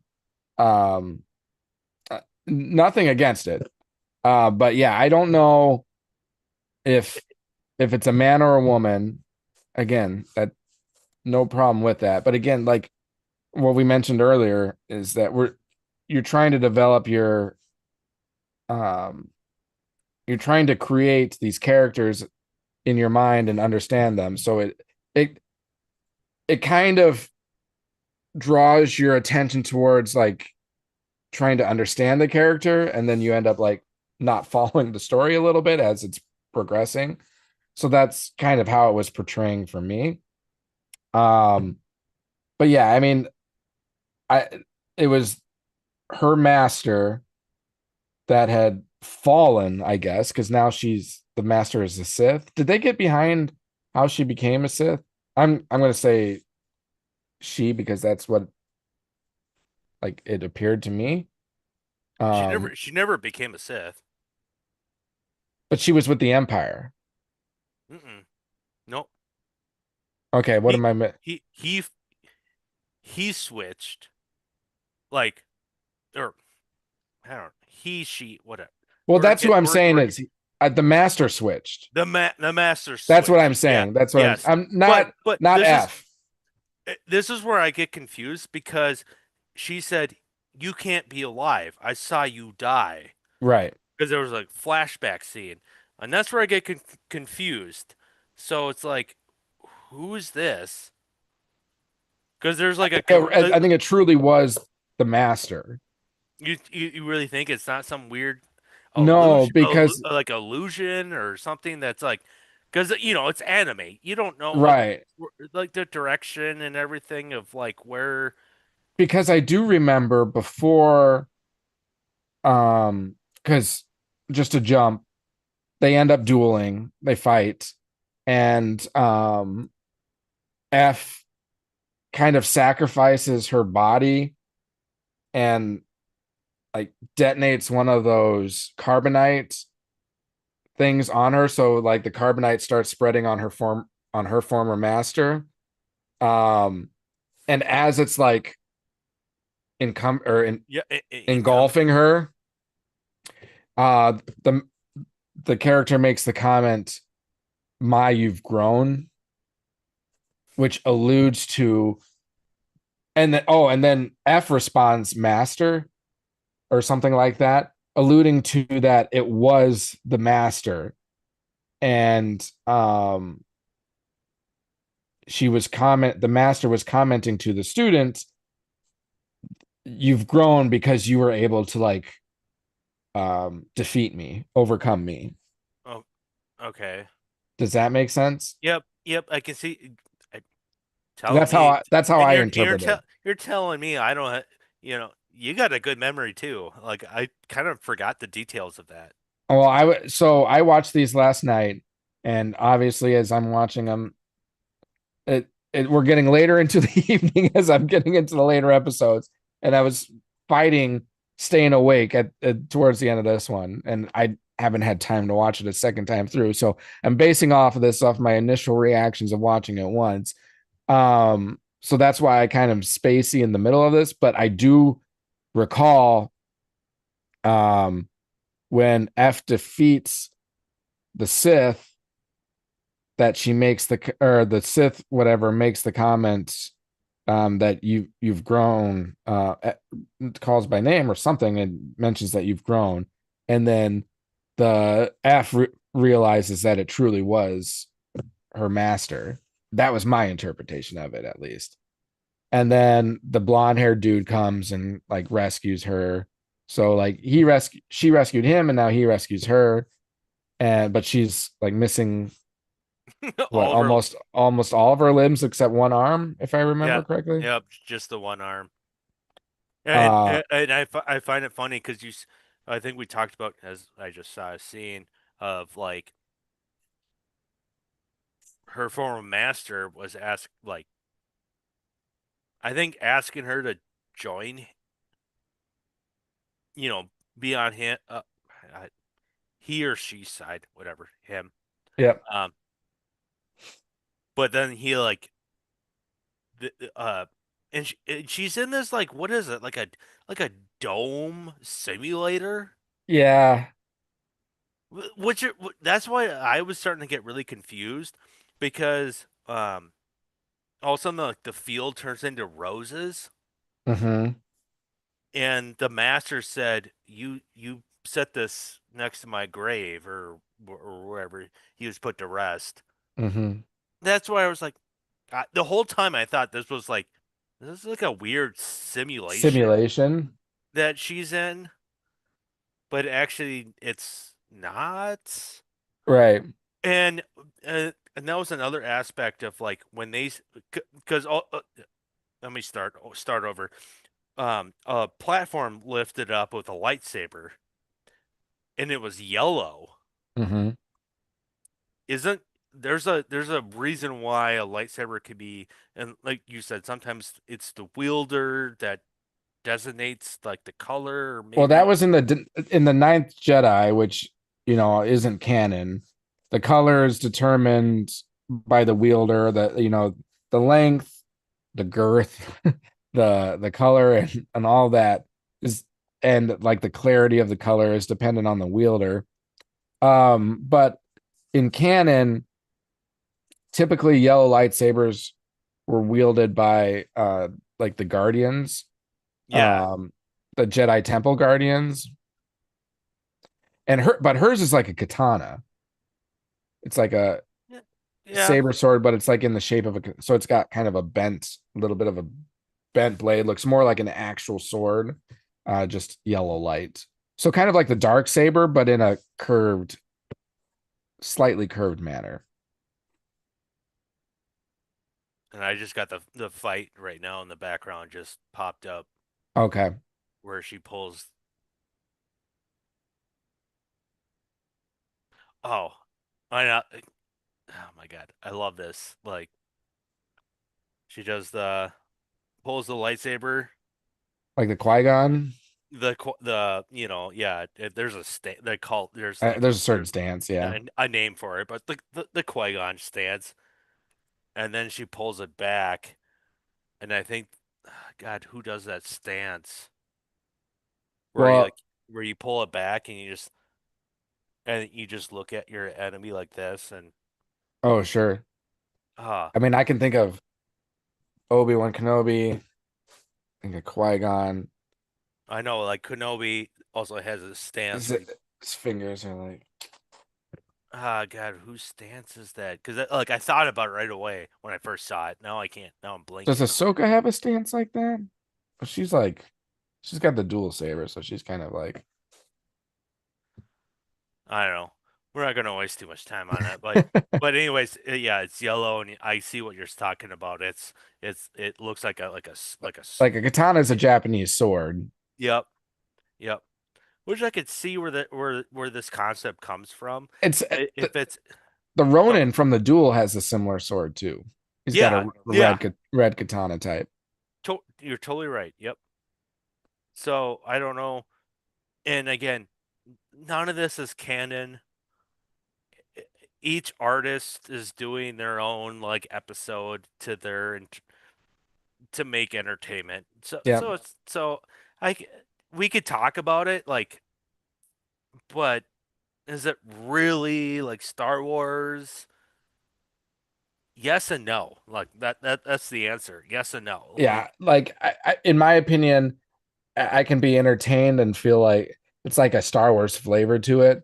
Um, Exactly. but Yep. obviously I'm not holding it true. Like I'm not going to hold it at the same standards of like a TV or a Star Wars show or a Star Wars movie. Like those really need to follow, in my Ca- opinion, like George Lucas's vision of what Star Wars is. This is more like testing ground. Yep. Just make something kind of exciting and fun to watch with an element of Star Wars to it. I'm okay with that. And this one, again, similar to the first episode we talked about tonight, like the anime, this is the type of anime I'm used to watching. Visually, the art, like it looks good. Soundtrack of this one was a lot better.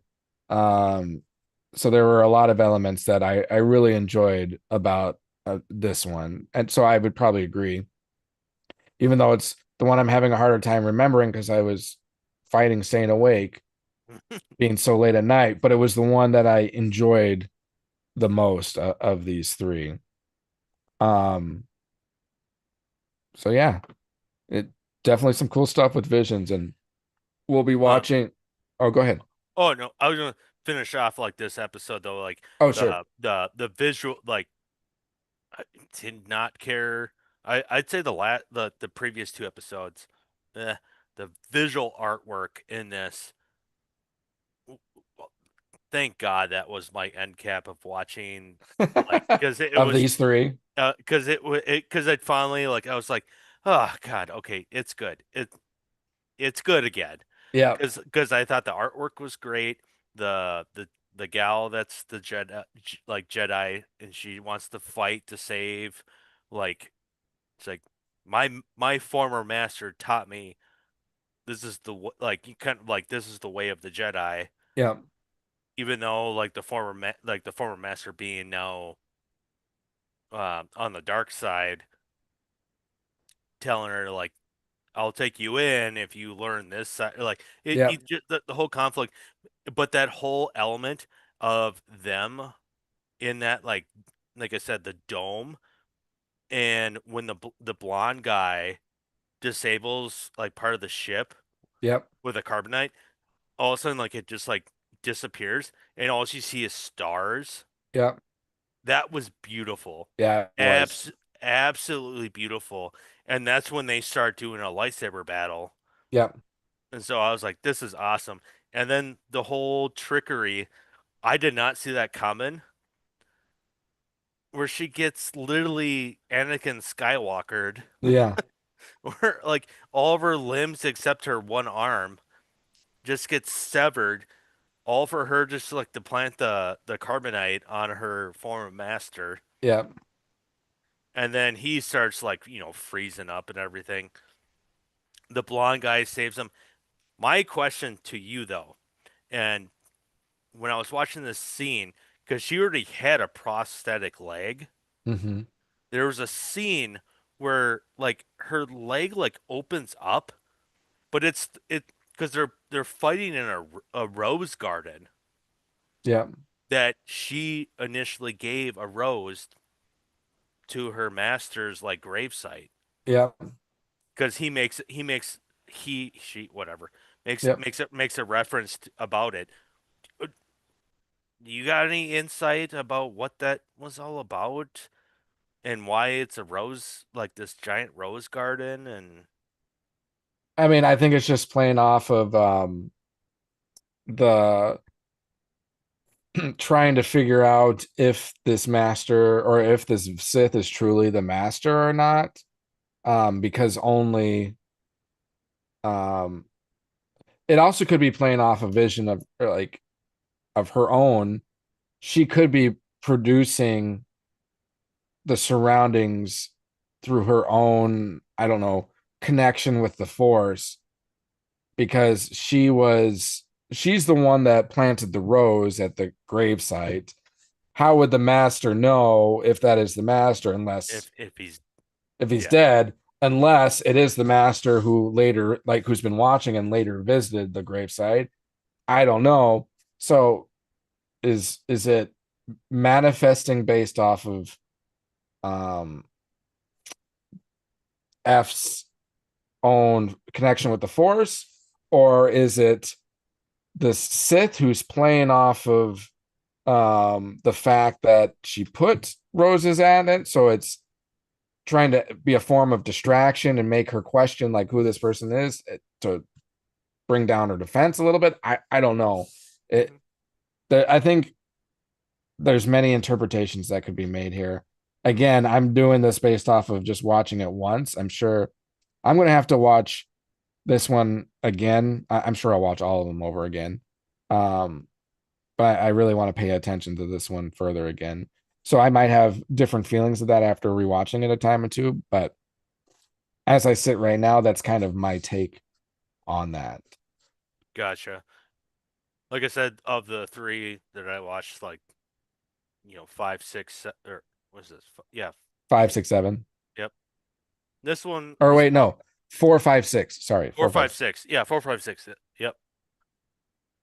This was probably my favorite, just artistically, the story. I was just like confused, I guess, about the like the is there a backstory? And like we talked about earlier, there could be. Yep, Uh, and is there the way it ends? Will there be like a sequel? If that makes if because the maybe. way because she gets saved. But then, like she's missing now both legs. Yep, Granted, one of them was already severed in a prosthetic, and she lost an arm. But I mean, the whole sequence and everything about like the artwork of like the fight she had to lose those limbs just to like get the master with the carbonate. carbonite and everything. I I thought that was I enjoyed it so like a lot with the artwork. I was just really curious just about the Rose Garden Yeah, because that's where they fought, and yep, and her one prosthetic leg like opened up, and I'm like, wait, what's yep. going And on? it did that in the volume one as well. Okay. So before she took down the villain of that episode. okay. It's like So I don't know if it's the shoes or what, but there's something with okay. that prosthetic or whatnot. Um, is it safe to say that so far of these 6 episodes, if you recall back to volume one, I think our favorite 3 episodes from that were the duel, the Ninth Jedi, and the Bride. Is that safe to say from volume one? Yes. Because I know you mentioned that you really liked the duel and Ninth Jedi from the first volume, and I think um you were also thought that the Bride one was one of the best.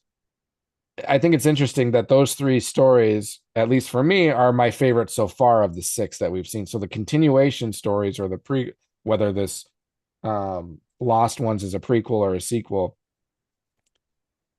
um, it's interesting that the dual continuation story, the Ninth Jedi continuation story, and the Bride continuation story have also been my favorites of volume 3 so far. So I think there's something there with those episodes. Obviously, we mentioned last time that they are making a continuation series for the Ninth Jedi. For the ninth. Yeah. Yeah, I will say from volume one, Ninth Jedi was my second favorite. I think in volume three, I liked the Lost Ones more than the Ninth Jedi continuation story. Not that I didn't like the Ninth Jedi continuation story, but that was the one where she got um separated from her group from the ship, got like shot in space, and then ended up Oh, on that abandoned planet and with the droid, and like that one was okay, but I liked this Lost Ones better than I liked that Ninth Jedi continuation story. I don't know if you feel the same way or not. The duel was my favorite in both volumes so far. yeah. Maybe I'll have to watch that again. Which one, the duel or? The duel. Yeah. Yeah, the duel was the one with the dual continuation story. So the second, Yeah. Were you talking about the first or second one? Like the continuation? The well, duel. The both duel. of them, the duel from volume one was my favorite of volume one, and then the dual continuation story has been my favorite of the ones we've watched so far in volume three. Okay. I And would say that, duels probably of this volume, yeah, volume that of the three 6 that we've seen so far. that we've seen so far. I'd probably put duel number two. I really think Okay, the Lost Ones is your favorite? is probably so far maybe because it's they always say recent bias Yeah, because I just recency bias. because I just literally just watched it today. Yeah, yeah, So, but I'm I don't know. I like it, and I want to know if they're going to do a continuation because it seems like what we just talked about. Like technically, this I thought, like we said, there were going to be two, yeah, but this isn't this not a continuation or a yeah. pre? It's the same character. Yeah. So, and I don't know. I'm kind of liking it Okay, of this episode and how it went. Now, granted, she just killed her master who looks like a gal but sounds like a dude. Sounds like a dude. Yeah, I'm gonna get shit for that, but it's all um, right. Haters gonna hate. It's fine. haters gonna hate. Uh, defeated her old master. It's kind of Yeah, like where can it really go? But the blonde guy, rescued her. They got on the ship. The one little like I don't know ant looking droid like flew them away yeah. in that one ship. It's like, okay, so where does this go after this? So I Well, don't know. and if we think about Especially, it too, the jump from the Bride episode from volume one to where this episode is, like it's not like a direct continuation. There's we can't even tell if it's a prequel or a sequel. So it's like it's right, not directly connected. So maybe if they made another story, it'd be completely separated as well for this. Whereas the Duel and the Ninth Jedi, they were clear continuations from their prior episodes. So right. So the Lost Ones would be your favorite, and then the Duel, and then the Ninth Jedi continuation. Is that Yeah, correct for that volume would be three? my 1, 2, 3. Yeah. And then so for volume one, how would you how would you rank those? Would it I'd have to look at the list again of all the well, I episodes. mean of just those three, how would you order those three? Not amongst the rest of the nine, just how would you rank the first Duel episode versus the first Ninth Jedi episode versus the first I would Bride? say probably the Duel #1, or like, is that I? Yep. They're I can't remember the name of all the. Yep. The But first it was just the Duel was the first. I mean, I could probably pull it up right here really quick, but yeah, Duel #1.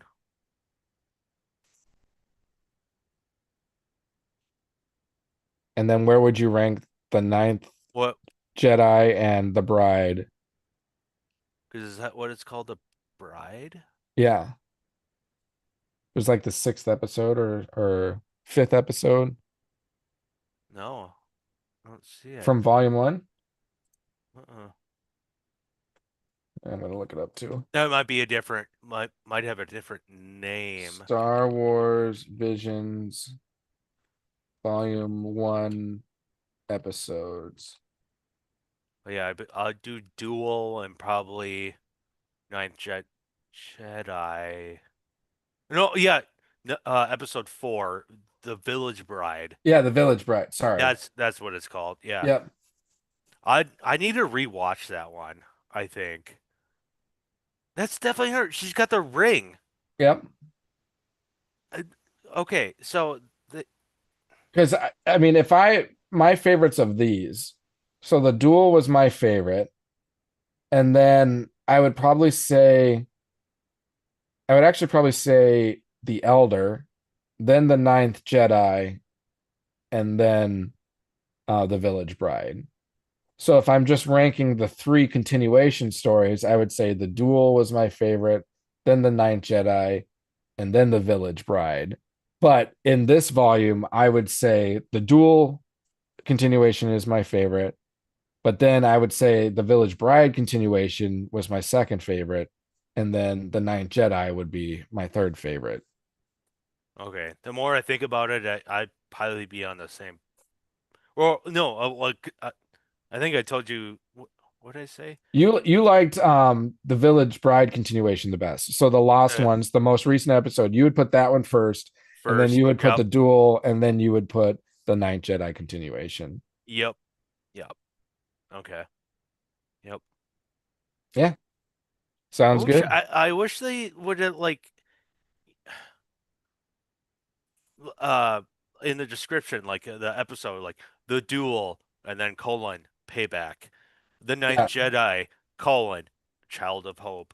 right. They didn't do that for the last one. Yeah, they didn't do the Village Bride Or colon the Lost the Ones. lost one, I mean, not the last one. Yeah. Yeah, Why did I That's don't why know. it probably, like, throws you off, thinking like, is this? Because I swear, like, right when I started watching it, I was like, wait, she was in one of the other episodes I've Yep, seen. So yep. So you weren't expecting that going into it, but then you're like, okay, we've seen mhm. this person before. Unless that's what they were trying to do, is Maybe. catch you off guard and be like, oh, sweet. Yeah, So maybe. All right. Well, speaking of sweet, I mean, how cool is this poster? it it's more just the font of the Mandalorian and Grogu Even that's even the poster, like the background and everything, like, my buddy could. So for my birthday, we went and saw the new Predator movie. was it good? No. I There was a pause there. Anyways, continue.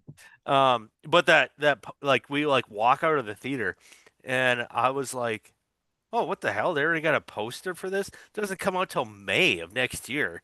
I'm like, Yeah. how do you have a poster? It says coming soon. Oh, yeah, okay, coming soon in Maze soon? in 6, 7 months. like plus. I don't know if even It's if a they, loose interpretation. but even when I was like looking at it and I was like t telling my buddy, I was like, look at the font. And he goes like, yeah, that looks ridiculous. And I was like, yeah, I do this podcast with Mudge, and I was telling him I was like, yeah, it looks like Flash Gordon. And then when I took a picture and sent it to you, and you sent me a picture of the Flash Gordon poster from like 30 years ago, I was like, oh my God, yeah. That I was just like, oh God, it's so to me, It and then just like to me, the artwork is even bad. Like yeah. that's my hot take, In my but opinion, it's clear that they were trying to like pay homage and like replicate like old Western with a mix of old sci-fi movie posters, but the imagery is more like current date, and it just nope, does does not. not mesh well together, in my opinion. Like if you wanted to go like old Western, old sci-fi movie poster, you need to keep it to that like art style, like almost. I mean, you can't use actual live photos. Yeah, you can't use photography. It's got to be like comic illustration style almost for that old. Go like that Mandalorian. That's fine. That font and type and everything. That's just fine. And it's unique and it's kind of Yeah, it works. yeah. But yeah, this Mandalorian Grogu like title tag just along with it was like oof, yikes. And just the way in the trailer when it just like zooms in, Yeah. you said it just bleeds Flash Gordon That- vi vi that's what vi I thought vi when I saw it. vibes. To me, I think I said in the one of our previous recordings was it looks like Mars Attack. Yep, yep. Like Just ridiculous, over the top almost. yeah, Which is like I don't like this movie really needs to do well. Like it does. I don't It's want it to be like let's make a joke out of it, or like it just doesn't make it seem as serious when you have something like that. Like hmm I don't know. Let's let's take this serious, people. let's get the yeah. Let's get Disney Star Wars back on track. Like I want it to succeed, and I just don't have high hopes. Probably terrible for me to say, but more What so, make what gives me reason to have confidence that this is going to do well? Like whether or not I like the movie when it comes out, just even like fan reception and how like split it is. Like how am I supposed to have confidence that this will do well and create like positive momentum for Star Wars? well, Like that's the why only like the expectation level is down to yeah. here. So then when we go, be like, oh damn, that was actually fucking good. Yeah, but even if we like it, like Well, are we're gonna talk about it. No, but there's so many people that are also just so set in their mind that they want it Star Wars to fail that they're going to be like, "Oh, this was terrible," you know? true, true. So, again, whether I like it or not, I mean, I have high hopes for it doing or I do not have high hopes for it being successful. I don't know what my hopes are for how I think I'll like it. If you take away season 3 of Mandalorian, I'd tell you like I'm so excited. Like this this show is bringing back Star Wars and what it should be. And then season 3 happened. I'm like,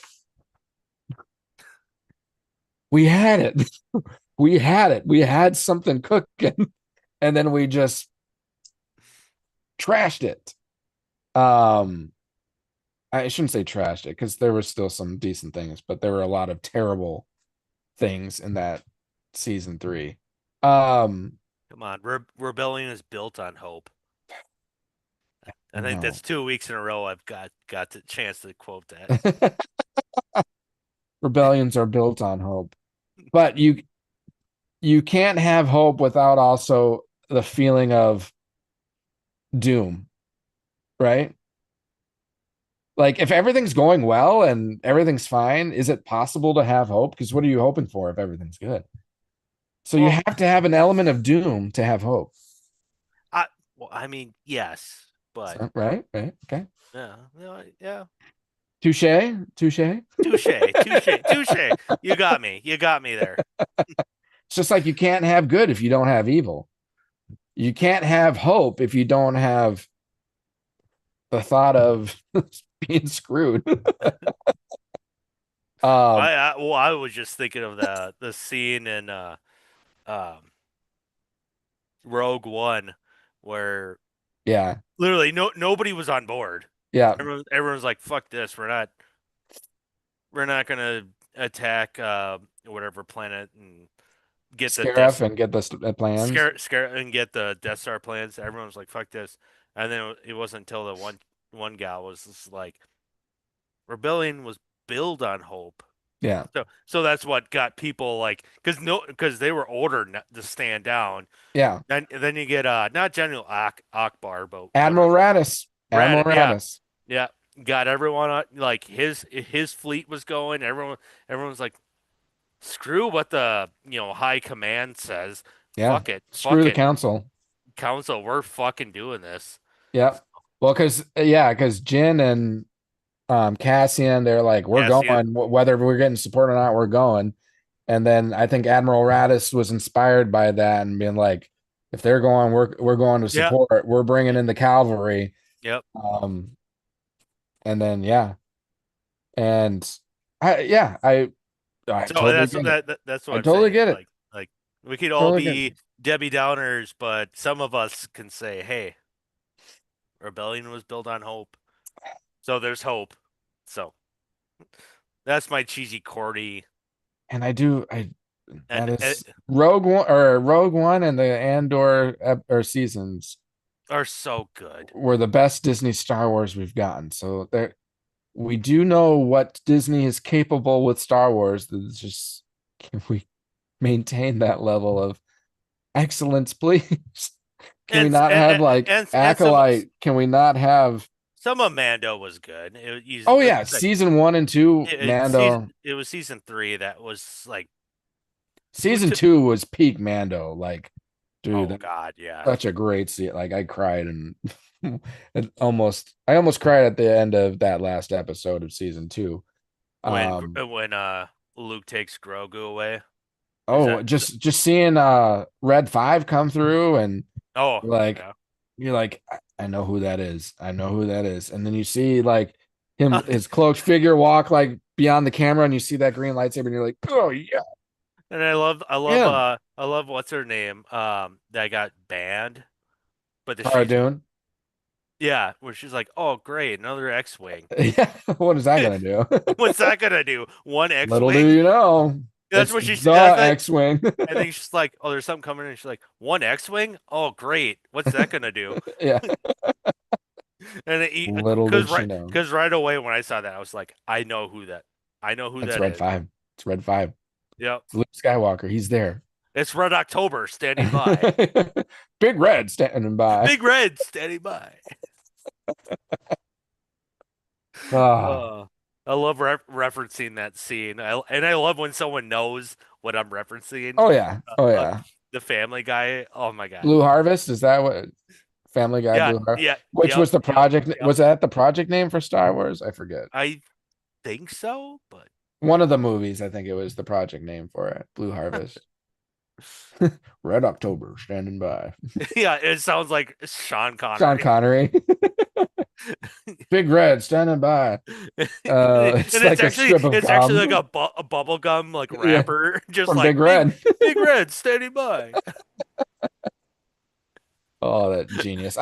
I wish they would do the More. prequel trilogies and then the sequel trilogies. Like, just do Oh it. God, that would be It'd be so so good. great. Come on, Seth, do it. Yeah, Seth, my friend, call up Seth MacFarlane, ask him like, what's taking so you long? need to finish these. It's the best Family Guy episode. I mean, Family Guy is great in its entirety, but those were some of my favorite episodes because, like, every moment, like, all the things you had questions about from watching the original trilogy, like, they really captured on that. Oh Like, yeah, why do we even wear this armor? This armor's This useless. is nothing. And then the scene where on the Death Star where the laser shooting, and you've got those like Imperials that are standing there like, I called in for a rail. They said they wouldn't do it because we would lean. Because like you watch that and you're like, why is he there? Then he- yes, yes. Oh my God. No, God, it's been a while since I've seen, but that little I forgot about that scene. Like I gotta rewatch these. Like, It's so great. I think each one of those episodes is like an hour and a half long. So well, they're technically I thought they were like were they episodes or actually like movies they've that they they released split like them up. I think they're like they've split them up into like two or three episodes that they'll play like on, if you're watching what are the channels that it's like Adult Swim or not Adult oh Swim, like adult yeah Cartoon Network Cartoon Network, but it turns or if into TBS plays it, it's cut yeah. into two or They'll- three 30-minute episodes, but I think they are like more movie length or whatnot. and they're like late night where they're allowed to play that Yeah. stuff or whatever. I mean, I think I said this multiple times in previous like recordings that we've done, but the scene in Return of the Jedi where Luke's gonna jump into the Sarlacc pit Oh yeah. and he like kind of like does the nod, but then like everybody's like all the insiders or whatever, they're all like not like they're nodding like okay, we're good, Yeah. we're good. And all of a sudden it goes in the middle of the desert and there's this picture on the mound and he's like, and he just looks and he goes, nope. Then it then it goes back to everyone else like look at each other like, wait, what the are we doing this or not? Well, didn't even the like Sarlacc, like the Yeah, the Sarlacc little baby was like nodded yes. just Like like playing off of how long that scene like kind of took in the movie, like everyone's nodding and yeah, and that and then like that was years ago, and I just remember I was like, and so someone's like in God, it had to be college or yeah, whoever we're hanging out, and there's like eight of us, and we could not stop laughing. Like we had to rewind it and watch it again because it was so funny. But it was hilarious. That's good. I just love it when it goes to the pitcher and he just No, he shakes it off and I was like, oh my God, that was brilliant. Like Seth MacFarlane and your co-writers and everything, like you guys are awesome. Like coming up with this content. or like w- was it Darth Vader? So it was when Stewie arrived on the Death Star in the first one, and he's talking to like the Admiral or whatever, and he's like, Stewie's like, oh, so the space is impenetrable, right? And the guy's like, Well, side of a small like thing that could, if a torpedo shot there could blow the whole thing up. And he's like, we might want to look into that. Yeah, we should. Yeah. We might want to look into that. might want to look into that. Yeah. I just remember Stuart being like, yeah. Oh man. Well, we've once again reached the 2 hour mark. Oh, we did. Surprise, Jeez. surprise. And you said like, oh, let's try to get through this kind of fast since we got a kind of a late start, but here we Well, are. we started earlier than last time, I think, maybe. I can't remember. We would have started earlier until my blue screen of death had Yeah, I would happened say right before we we were started. yeah, we were on track until and then of course, pre-game talk, Yeah, like we were chatting for probably a half hour yeah, pre-gaming all this along with other topics.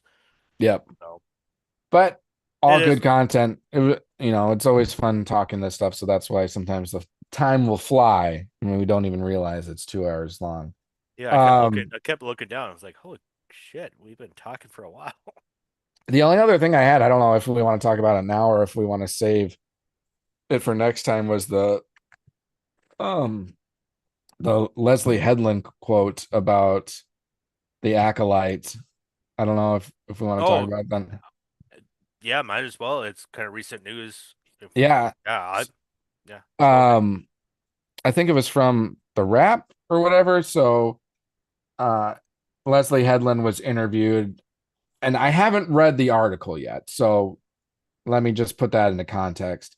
I was just reading a quote. Um, I'm gonna pull it up so I can read it. Because I sent it to you, right? Yeah. All right, yeah, here it is. So this was from the Wrap, and it's an article called "Office with the View," and it was interviewing Leslye Headland. And in this, she was quoted saying, "Really, the whole thing with the Acolyte was always a major risk. It was a new part of the timeline. It was all new characters. It was part of the lore where you couldn't use a stormtrooper. You didn't have the reference of the politics and war that Tony Gilroy had brilliantly exploited in such a genius way in Andor. But all that iconography and all those visual references are original trilogy references. And our references were the High Republic novels and the publishing initiative, and then the prequels, specifically with the lightsabers." Um, for me, there's two major issues with that quote that she says. Um, and one, reading the comments, the first comment that popped up nails one of them on the head. And this person says, if she thinks that it being a new era was the reason the Acolyte failed, is essentially the reason why she failed. Because how do you not know? She has to have known. Um, but I don't know if she just didn't utilize it. But like there's plenty of content of Star Wars out there that's in the old Republic. Um, Now maybe she's speaking to strictly canon, but there's still plenty of references to Hmm. the old Republic within like the Clone Wars shows. You have Darth Bane, you've got the Rule of Two. There's all this stuff that's available in there that you can play off of, which she even kind of did. I mean, she brought in Darth Plagueis. Now, granted, that was also in the prequels, so And that was just like a cameo, yeah, that right? was like a little cameo, like meh, I don't know if I count. meh. Yeah. I'm in a cave and I'm looking I'm up. in the cave. What's going on here? um, so like there's plenty of content from the old Republic, whether canon or not, that fans loved, that you could bring in. If it's not canon, you can bring it in and make it canon and make a name for yourself there, or just, you know, I don't know, play off of it.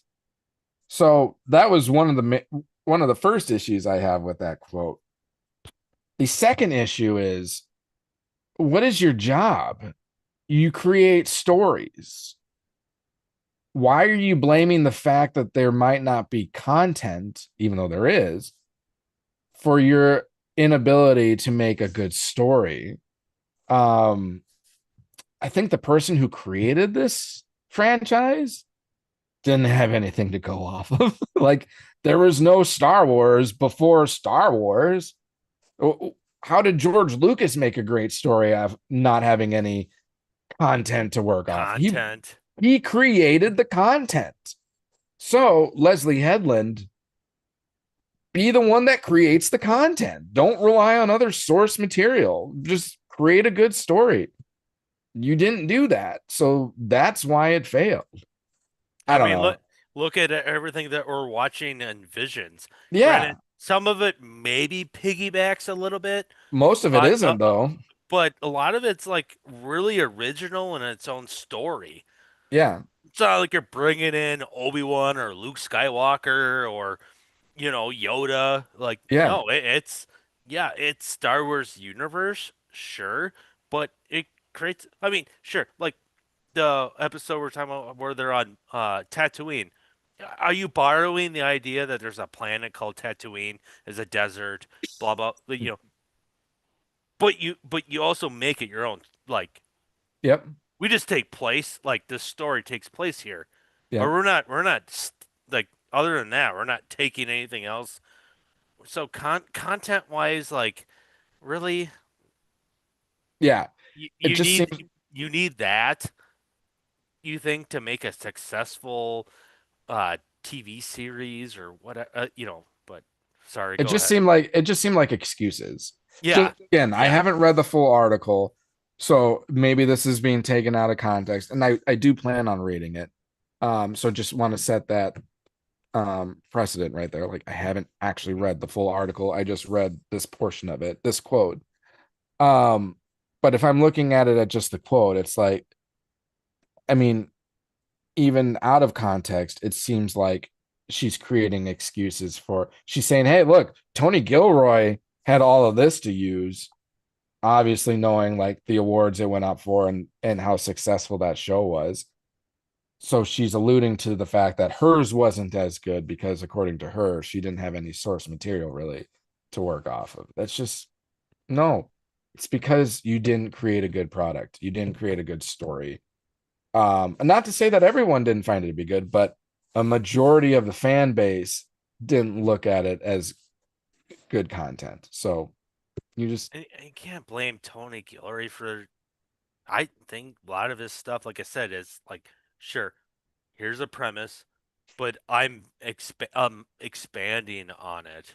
yep, And what John Favreau that did Mando, yep, same thing, but taking my own like my own like, here's Star Wars, but I'm gonna expand the universe yep, with my own take, and I'm gonna exploit like the whole like kind of like the Mandalorian universe. yep. Um, so I don't know. That's like you said, it's excuses Hmm. for the failure of the show, Yep, of the acolytes. Because like I said, yep. I barely watched any of it, barely got through an episode, and I was like, this is not good. Well, I would still encourage you to watch the whole thing. Oh Um, yeah. I would. I mean, I would encourage you to watch.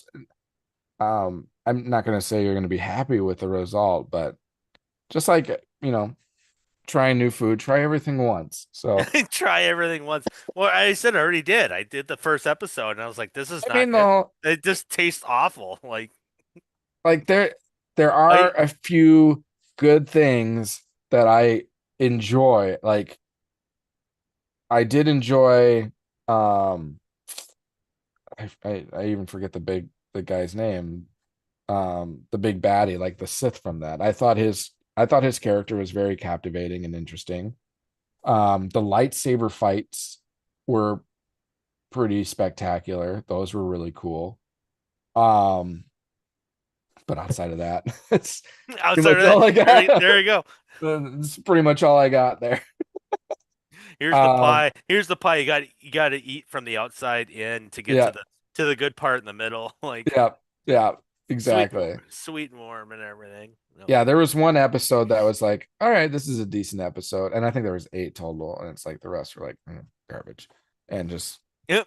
going against what George Lucas originally created in so many ways. So it's like, I just been somewhat spoiled already about the whole series, and just like the sisters and the force building and all that. I was just like, what the the? thread. Yep, yep. It's not a force, it's a thread. I was just like, what? Who wrote this and who signed off on this? And back again, last week we were talking about it was what's her name, Kathleen Kennedy. Yeah. She's got to be the ones. Like I said, Well, and where's the blame? Like at and some point, we're like, in who all signed up? fairness, Who in all signed off fairness, on Dave this? Filoni would probably be a part of that too. So I think a lot of people their Is he? trust in their trust in Filoni wavered a little bit. Now, Like Uh, where's he in in, in the picking scale he was of what it, of like overseeing projects? Because I thought he's like, yeah, oversee my own projects. I did not oversee acolytes. no, Or because he was shortly before that. I don't know if it was shortly before the production or like amongst production. He was promoted to like creative lead or something like that. okay, okay, So it would technically still need to be passed through him too. So he gave it the okay, but I mean, depending on who you talk to, there are some people that are like, he was kind of put in a position that he needed to just because he was just promoted. What he's gonna do, like go against what like Kathleen Kennedy wanted as soon as he gets put into role, or you know, so he might have been in a between a rock and a hard place, yeah, true. Yeah, that's a but at good the point. same That's a good time, point. like if his reputation is on the line and he saw this and he is such a follower of George Lucas's vision of Star Wars, like his knowledge on that is so great. He's to me, he's like the next best visionary of Star Wars content after Yep. George Lucas. And to be that dedicated to it and then allow something like this, it's like, wait a minute, how could you accept that? So I think people are kind of back and forth on that. Um, But also, he easily could have been like, I don't know about this, and then Kathleen Kennedy's like, it's good, right, green light it. So, right, I mean, because you don't need like a majority vote on the board to approve, let's say, what the story was, the acolytes. You know what I mean? So yeah, I, that's why it's kind of hard to know. Behind the scenes, you don't know right, for sure what's going on. I mean, hell, I mean, it could have been Dave Filoni and Kennedy said no, but the board was like, yeah, give it all the money it wants and yeah, start making it. So, you don't know, I guess, right, behind the scenes what's of all what going. exactly happens, right, or how it transpires. Yeah. But I just you, feel like though Kathleen Kennedy. but there's still a level of accountability and y- responsibility because exact like if you're Kathleen Kennedy, you're responsible for hiring like Dave exactly. Filoni or and then Dave Filoni is responsible for if he's the creative content, then anything creative has to pass through him. So there's like, there's layers, there's a hierarchy, Yep. Yep. but it all Yep. it all goes to the top. So I mean, you can definitely hold Kathleen Kennedy accountable for this because long and short of it, this is her product. So, hmm anyways, that's our Which two cents which on that. I wonder because we talked about this. She's stepping down. Yeah, there's Supposedly stepping down, right? That's the plan. yeah, and she's in this like gray area where she's like handing off those responsibilities, but like still playing a role in it. And I know she wants to wait to retire or move on from the franchise after she gets, as she says, like a big win or something like that. So Oh, I think part of that could be like this Mandalorian and Grogu movie. She's hoping this gets released and then does very well, and then she can like step back afterwards. But I don't know. Again, this is just it's all things which you hear about in like who would Star Wars news or articles. So like again, who knows what the actual truth is? It's just what we hear. who would you take? Who would you want to take over? I mean, my vote would definitely be Dave Filoni, but like who else? I just don't know how well Dave Filoni could run like because like you got to think about it. Kathleen Kennedy is also responsible for like merchandise, the business elements. Like she heads all of it. Whereas Merchandising, merchandise, where merchandising. Dave Filoni is more like the storyteller. Like as long as Dave Filoni can be the storyteller, John Favreau can be like the director or like the production leader, oversight on how the actual movie gets produced because Dave Favreau has more experience in live action than Dave Filoni. Dave Filoni is very much like more oriented with the cartoons, or his I would involvement say has he's been more of the animation animated. side. Yeah. So I don't know where his strengths in I mean, he did a Ahsoka series. That was like his first live action Star Wars. Um, but he just doesn't have as much experience at where it's John Favreau. I mean, he's done how many Marvel movies and Well, Marvel. acting wise, I don't Yeah, know but if he didn't he played a part in the actual production too, didn't he? Oh yeah, I think you're right. Not on all of them, but I think No, not all of them, but he but like the Spider-Man ones, I think he did, and yeah, then yep. so he's had successes, like movie successes in that. Uh I don't know. It's hard to say. Yeah, that's what I'm wondering. Like Like where people talk what about like Kevin Feige, or I mean, would Tony Gilroy do well? I mean, maybe he's, but I don't know how well these people do from the business or the business elements. Because I know George Lucas, true. he did everything as an independent like film developer and everything, And but now it's he was targeting, like you said, like outside of just the movie itself, but like merchandise and all that kind of stuff.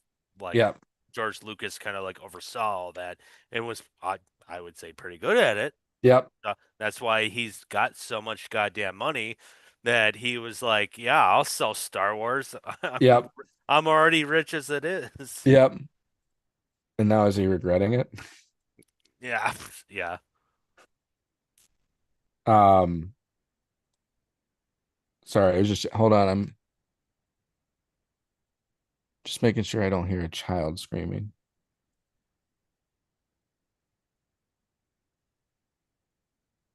I think it's one of the dogs. I think one of the dogs is whining. Anyways, Yeah, well, well, we could wrap this up. we need to wrap it up anyways. Now that we're way beyond 2 hours. Um, but I'll just speak again to the business elements again. If you're listening to us and you made it 2 hours along the way, congratulations. I'm glad you made it through the first 28 minutes of sports talk. Um, but Where if you're are listening, where are what? you, Where are you, Ryan? Are you listening? But if you're listening to us, hit that subscribe button, like, follow, download, rate, review, comment, all the above.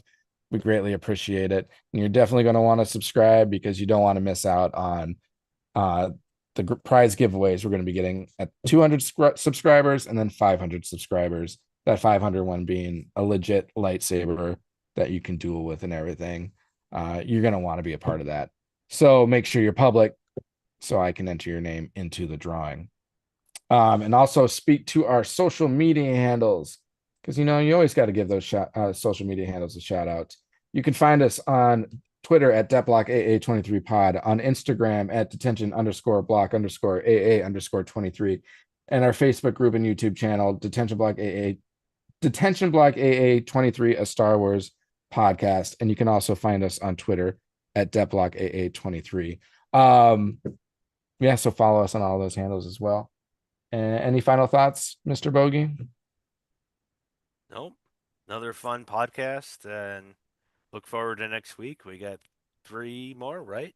Three Yep. more. Well, it's Thanksgiving, so I don't know if we will record. We've got a holiday. I'm going to be traveling to Wisconsin What when you on I leave Wednesday and then I'll get back oh Sunday. because So I figured that, but I don't know if you want to try to record like Tuesday or something. But if it doesn't work, yeah, we might have to wait until the following week. But if we are able to figure it out, then we'll bring it then. But we'll talk through the final 3 episodes of Visions Volume 3 the next time. So either in a week or two. And look forward to that. And of course, uh, we'll bring you any other news that comes up.